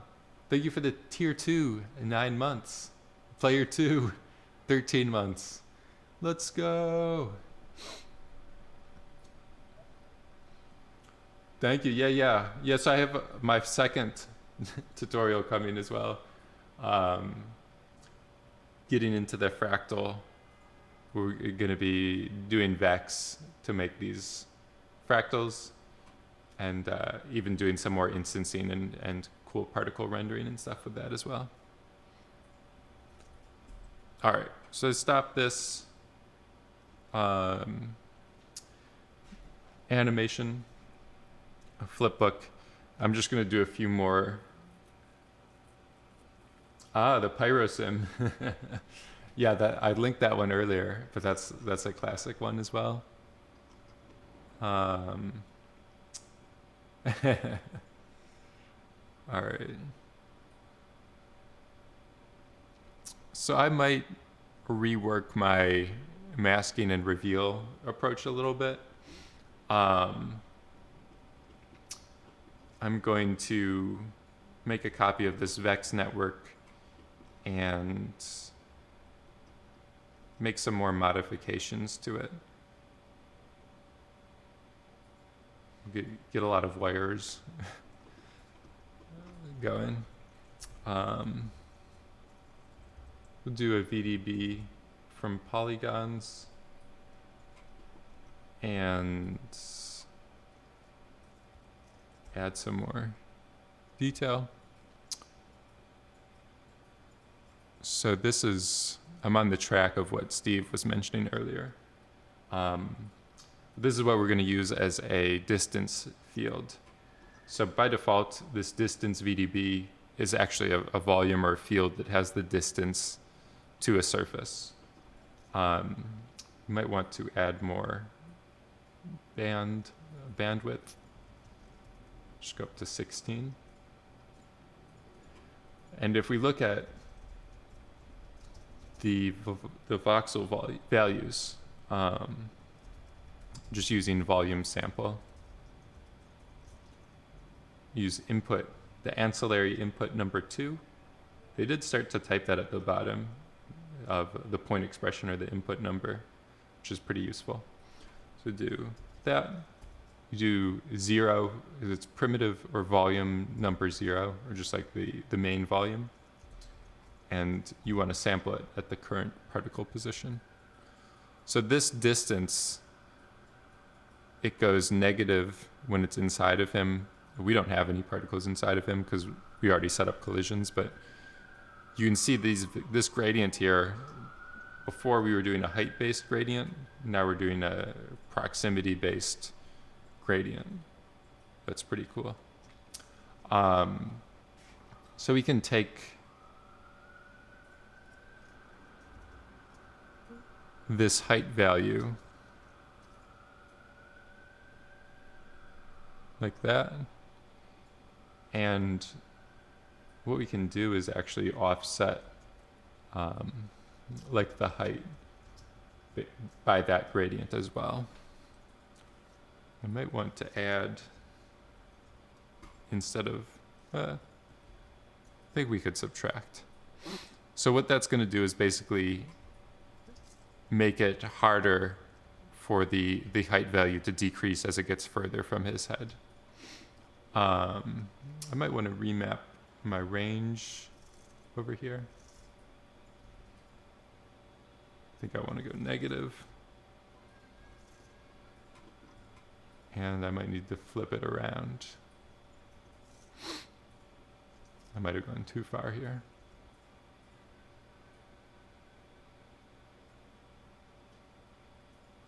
All right.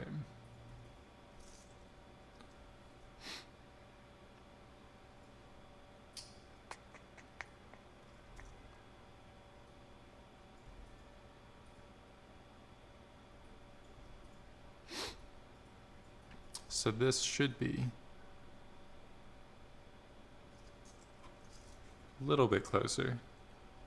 So basically, we're able to bias our height value a little bit so that it's decreasing. It's easier to decrease when it gets quicker to his head.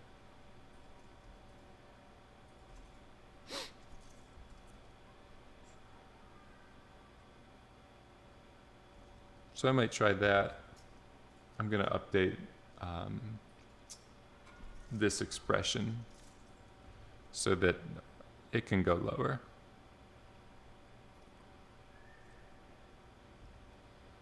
Maybe not that low. Let's just try 0. All right.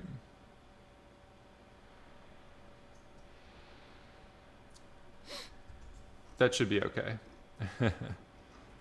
And what we can do now is we'll just do mask value. So we can actually reference this inside of our DOP network.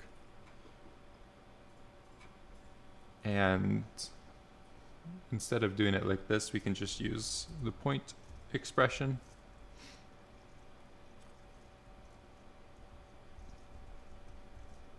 To get that color.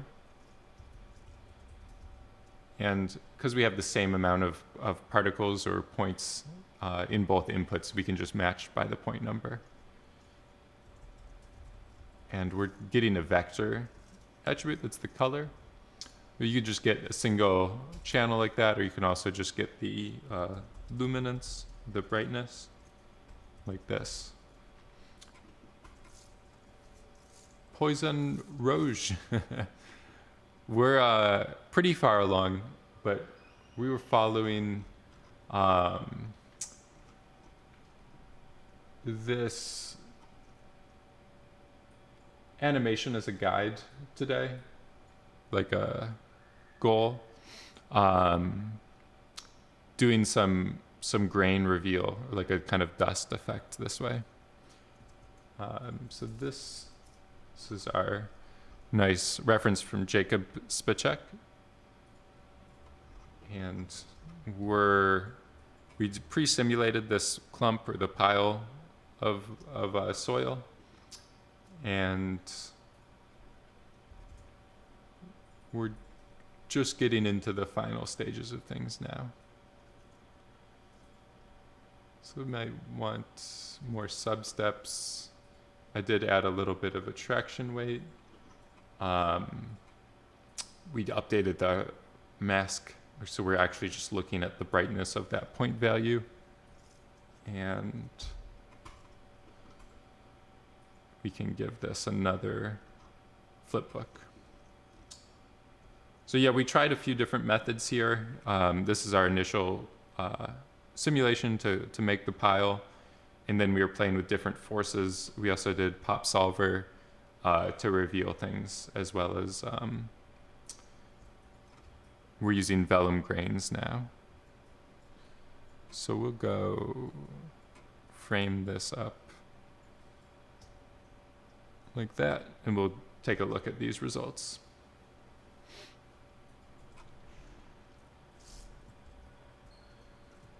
So yeah, we were just looking at like the pop force. We got some crazy results and stuff like that. And then we started using this grid to, based off elevation, to activate our force, reveal things that way. Now we're also using the proximity with the stuff closest to the head to release that more quickly than the other areas as well.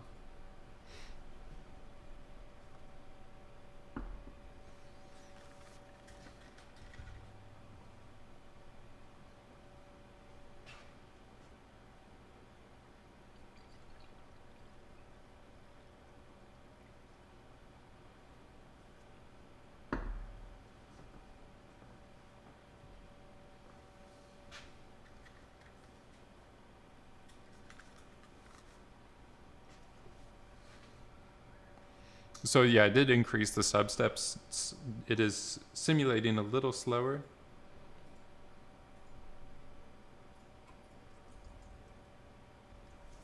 We should start to see the, I don't know, I might have messed up my, I did. I'm sorry, guys. I messed up the expression. So I forgot under inputs over here, I want to switch our reference to get the actual value. It wasn't working because this originally it was still linked to the older null that didn't have a color value that was changing. So that's what we could have stood there all day and nothing nothing would have ever happened.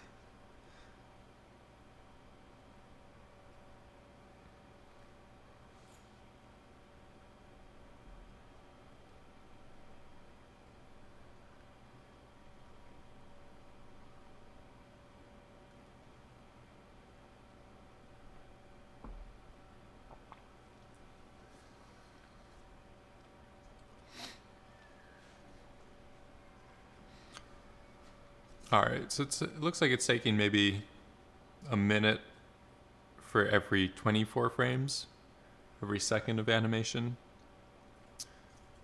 It's not a bad place to be in for testing. And we are starting to see some motion this time. So it is working. We'll just let it keep running for a little bit longer. But yeah, so I increased substeps, and then I did increase the attraction weight a little bit. I think previously we didn't have that much interaction between the particles, so I still wanted to see a little bit of like clumping and kind of like cohesion or whatever between the stuff.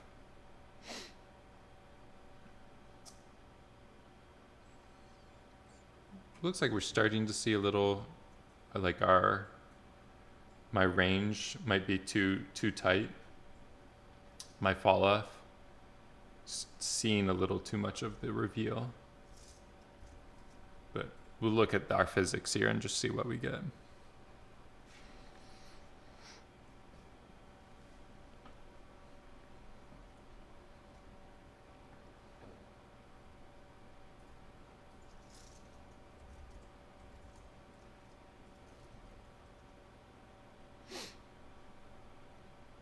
Just doing something. It's looking promising. Definitely getting some nice physics there. Just with the last few frames. This stuff flying, rolling and bouncing off or whatever. It's pretty cool.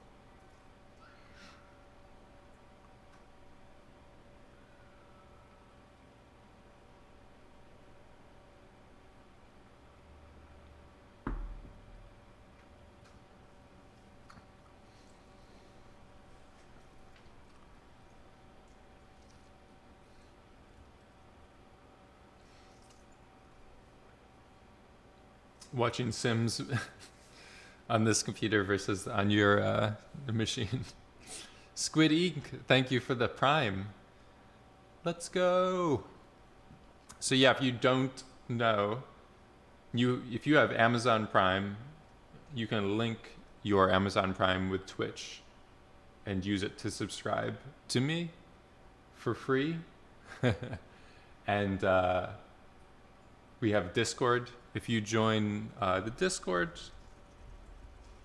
with a Prime or any subscription, you'll get access. You just link your Twitch account to the Discord account, and then you can access this bonus feed.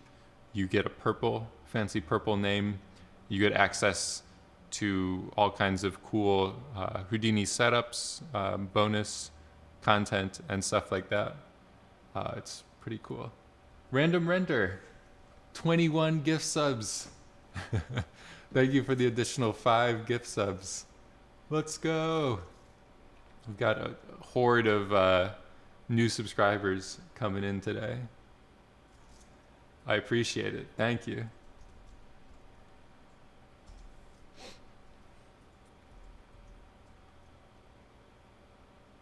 Okay, so we're getting some cool things happening here for sure.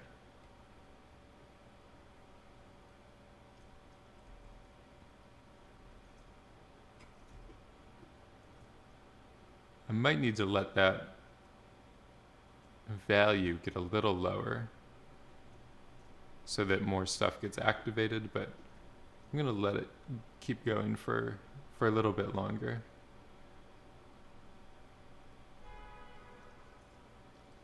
Looks like we almost got far enough in to reveal him.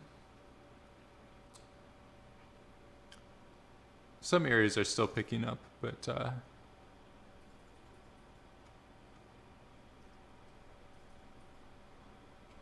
see, we're 5 minutes into this simulation. Take one more look at everything.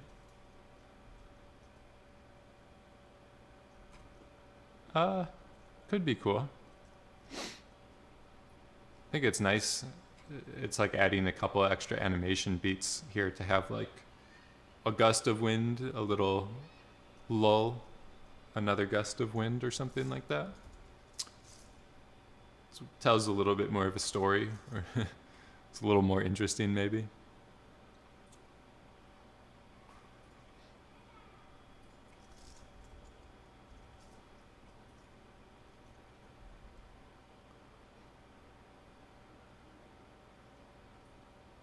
I think we want a little bit more things to get activated.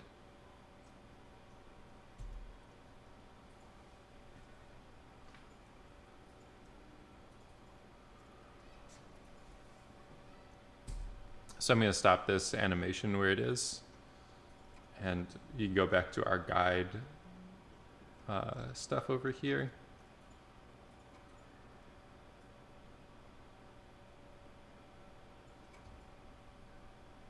I think we want this just to be a little bit.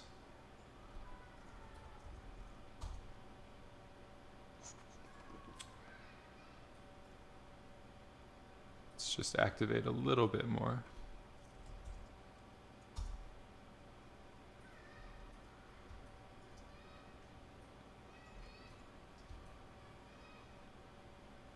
Maybe something like that. A flounder. Get this nice flare going on over here. And then I think what I was saying here with this gradient, like if you fit this range to be too harsh of a value, I think that's why we were seeing the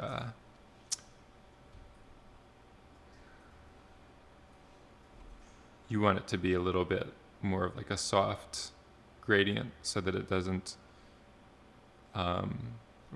ramp that force in too sharply, if that makes sense. So let's see, we can try that. And I might just move the camera in even closer.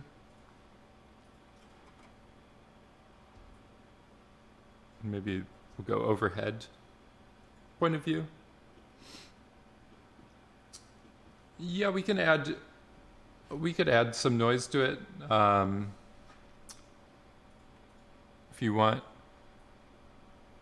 can just take the p.y.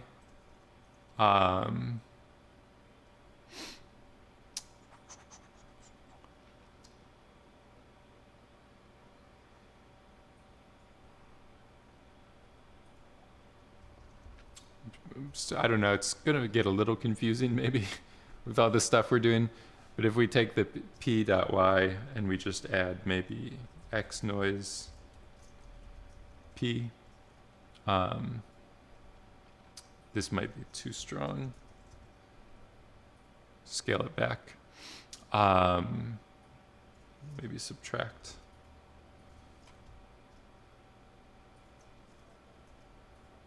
This will be a little bit of a breakup.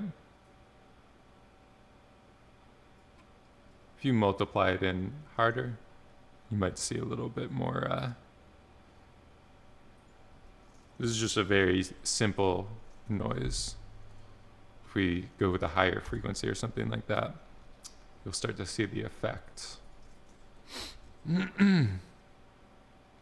So something like that could be an interesting thing to do as well. Okay. So we'll go with our overhead point of view. Maybe something like this.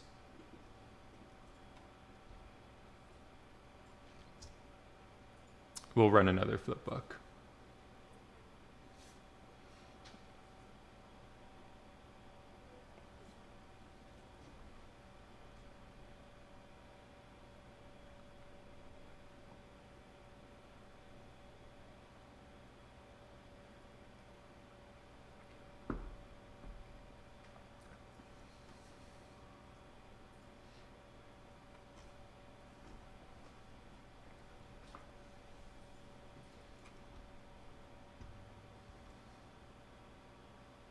So this one probably will take around the same amount of time, maybe 5 minutes or so to get into the quick, like, I don't know, we have maybe a 5-second shot.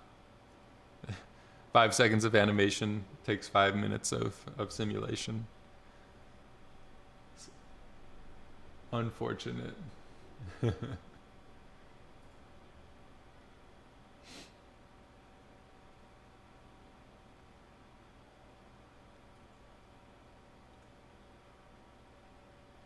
Okay, we can start to examine results. Starting to see some activation or some motion. So we do have the gradient, or that like softer mask happening. Things are more gradual. This should make it look a little bit less, just more natural.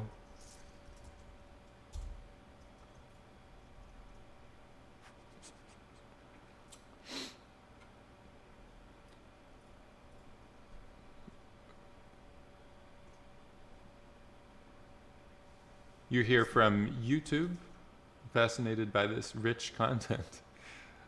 I appreciate it. Thank you for the compliment. Doing the growth spread. Yeah, I'm happy to hear that you're learning. It's very encouraging when I get comments like that. It's good to know that I'm not wasting people's time.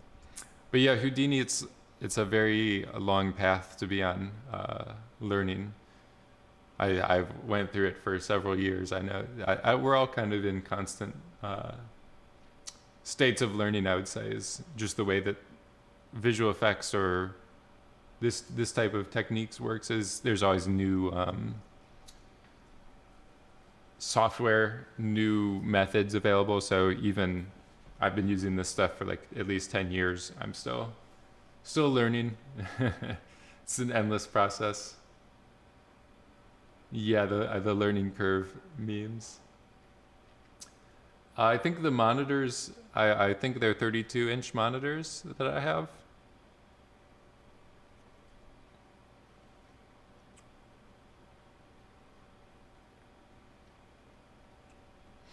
Squid Ink, thank you. Yeah, I appreciate it. Glad to hear you're finding the content useful. Trying to build more tutorials as well that are I've endless hours and hours of streams, but I'm hoping to build more of like a structured learning based content as well that's hopefully useful to people. Okay. We're starting to get some nice stuff happening here.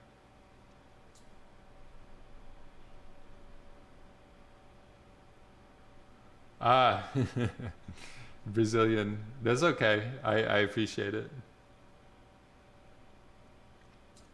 Yeah, the geometry nodes in Blender look really cool.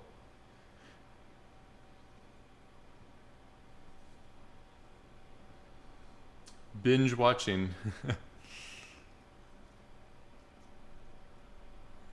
Okay, let's take another look.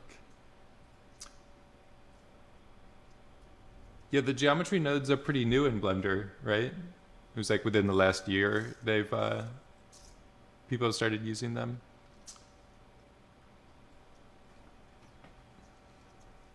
Starting to see him peeking out.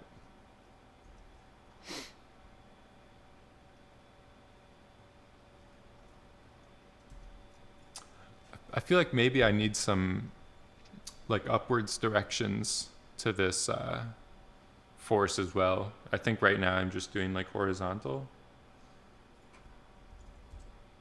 But to encourage this stuff to blow off of him, we might want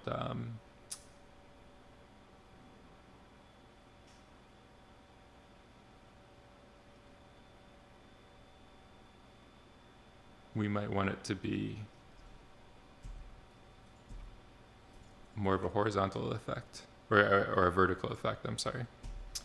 And then there's one more change I'm gonna make to the method that we're doing to reveal him. So when we're doing it this way, there's one issue we have is that this doesn't update according to the simulation. Like when this stuff blows off, it's always going to stay activated, or even when it gets further away from his head. So if we want this to keep updating dynamically, we're going to want to build this into the simulation. Umair, thank you. Yeah, I appreciate this. All these compliments from everyone. Glad to hear you're learning, making gains, making profits, profiting in the mind, maybe profiting in the wallet.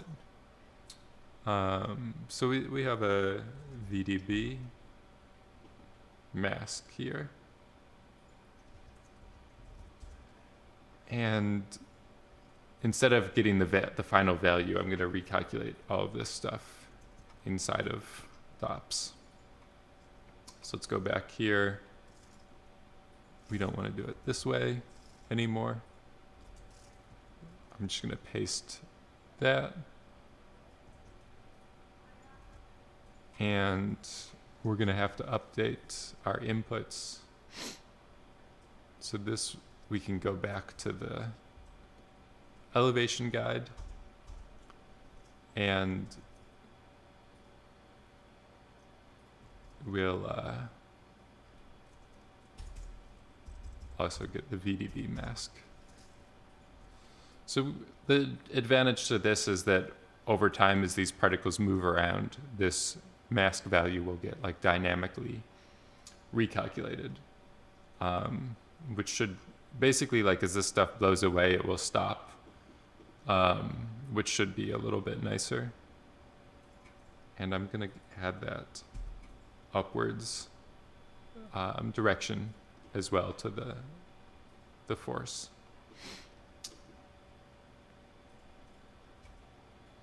I might go back to this lower angle.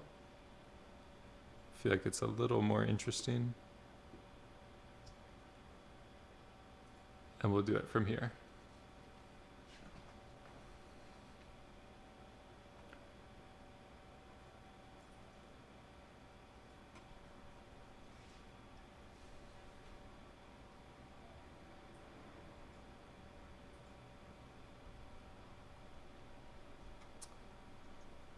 we might be getting close to wrapping things up here. If we get good results. I have a good feeling about this one. Gonna get lucky.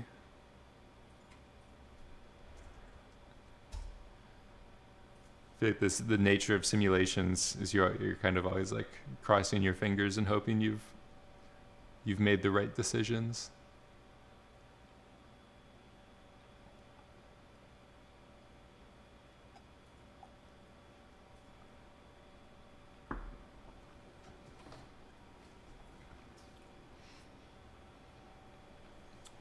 Change the seed to 42069. I feel like you do get somewhat lost in the world of numerology as a simulation artist. You get everyone has their magic numbers that they prefer.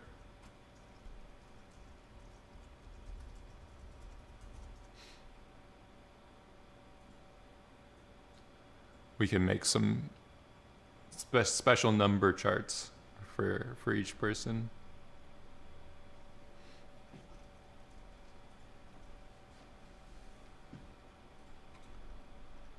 Ooh.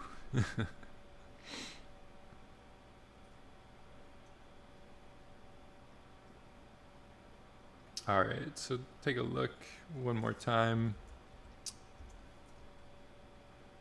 5.4234. Ooh, this is pretty nice.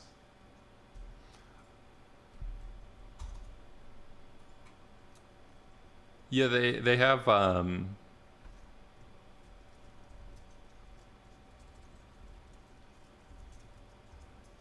they do have this built-in variables and stuff in Houdini.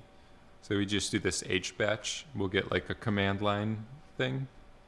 If you do $E, this is a special. It's like Euler's number or whatever. So you can get a random number that way. That's like, if you want a lot of decimals, this is somewhat similar to pi or whatever. Sometimes I use those in my random number generators. You can also do rand expression. Oof.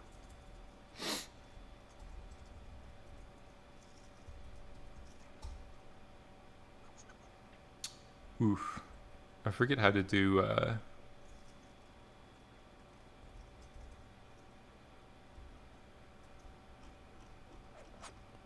might need to do like eval.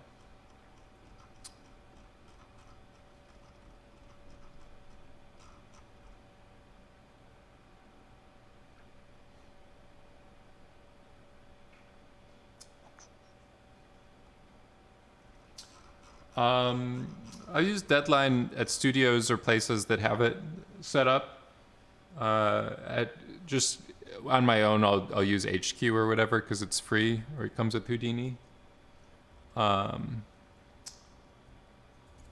Need to do eval.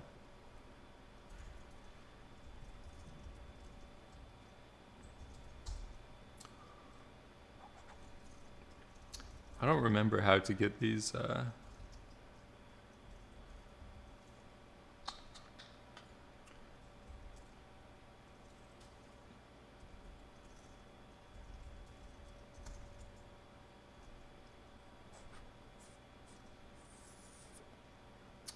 All right, I'm just getting lost in this stuff.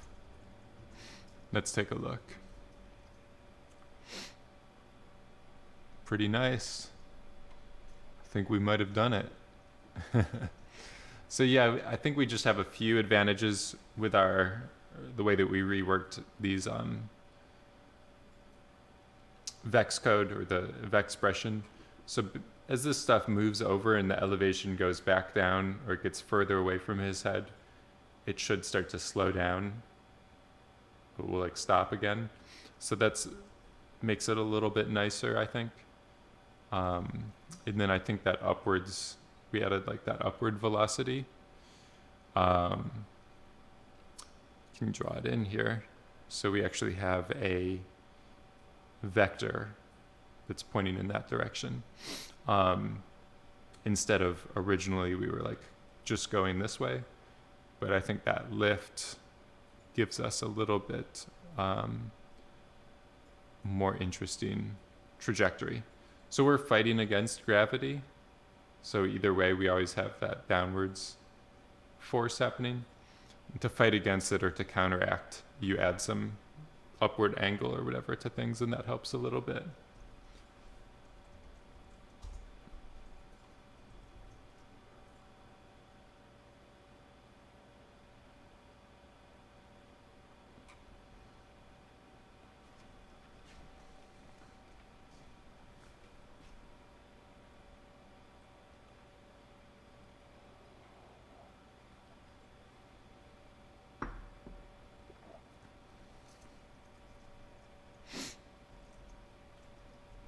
All right, so we'll let this simulate for a little bit longer.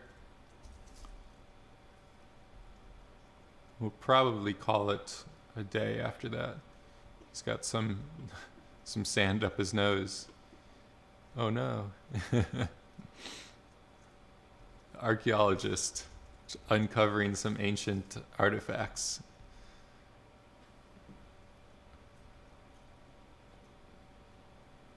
Ancient Roman, the ancient creators of Houdini have buried these models.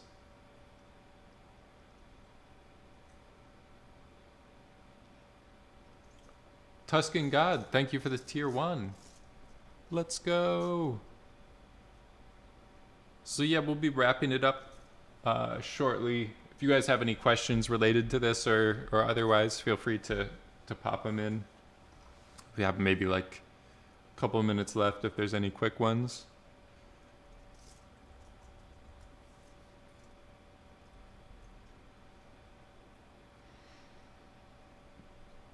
I think we're starting to get some nice natural.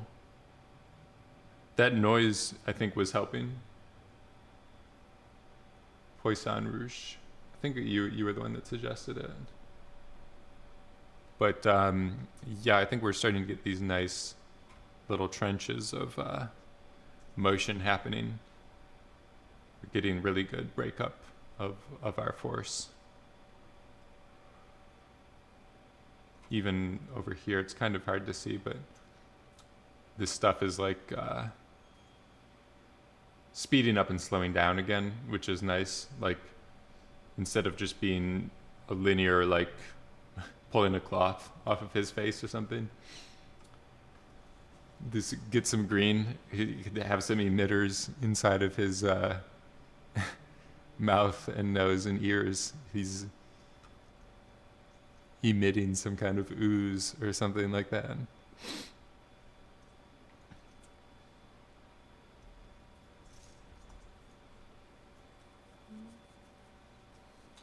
What is your management for Houdini work looking like?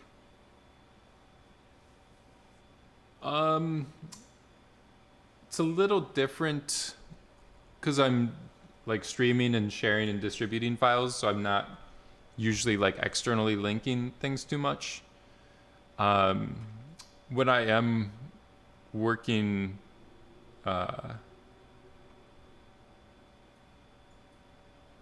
yeah, I usually put these streams up on YouTube so that it doesn't, like, Twitch deletes the VODs after a few days or whatever, or like 15 days or something.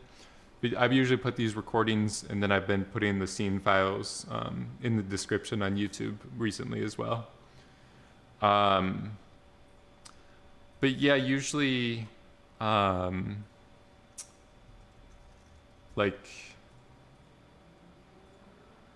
if I'm working on a project, I'll make a textures directory relative to the Houdini scene file so that my folders and everything like stay together.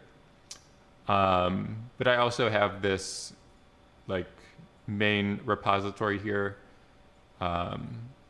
with geometry, textures, OTLs, everything that I might pull in for what I'm working on. this is my main file management, is that I have this kind of like a global repository. And then if you look at each like thing here, I'll start to make a directory of the date with scene files, render files, geometry, flipbooks. And usually I'll build that out if I'm pulling in like specific textures for that scene or for that shot or the project. Then I can just copy and paste this. I'll just work relative to the hip file. So using $hip, then you don't have to work with relinking stuff as much. And that's pretty useful. Yeah, I'll be putting a link to the file after that flipbook ends. So I was just flipbook stuff. I have a shelf tool that I wrote, and then I'm just running this command here that's using RV, the like movie player. And it's just bringing in the JPEGs that I've been flipbooking. So I have that runs, and then afterwards it will make an MP4 from my flipbook. So if I just escape out of this, it runs FFmpeg or whatever, converts things to an MP4 with like some video compression or whatever. So I can go in here, and now we have a complete record of all of our R&D from today. So that's a useful like kind of pipeline tool or whatever to work a little bit more organized. You make sure you're on the right track as you're working, like you're not regressing or making things worse. It's nice to have a history of your trials or whatever.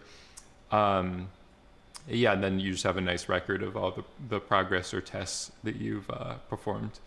If you're just flipbooking directly to a viewer, you don't have as good of like a record or a history of that stuff. So saving QuickTimes or whatever, it's a really useful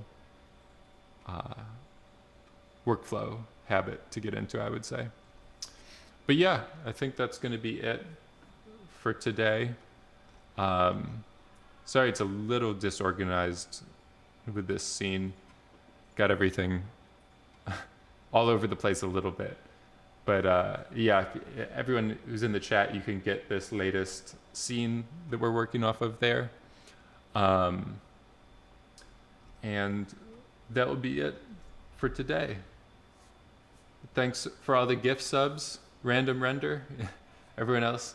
Thanks everyone who subscribed. Make sure you link your Twitch account to Discord if you want to take a look at the bonus scene files, get access to tons of extra Houdini setups, gems, crystals, quartz, minerals. Get access to all the mineral wealth in the Discord, the secret mines of knowledge and content that's in there. So be sure, if you've been gifted a subscription or anything like that, link it to Discord and you'll get all the fancy stuff. All right. Thanks, everyone. Take it easy.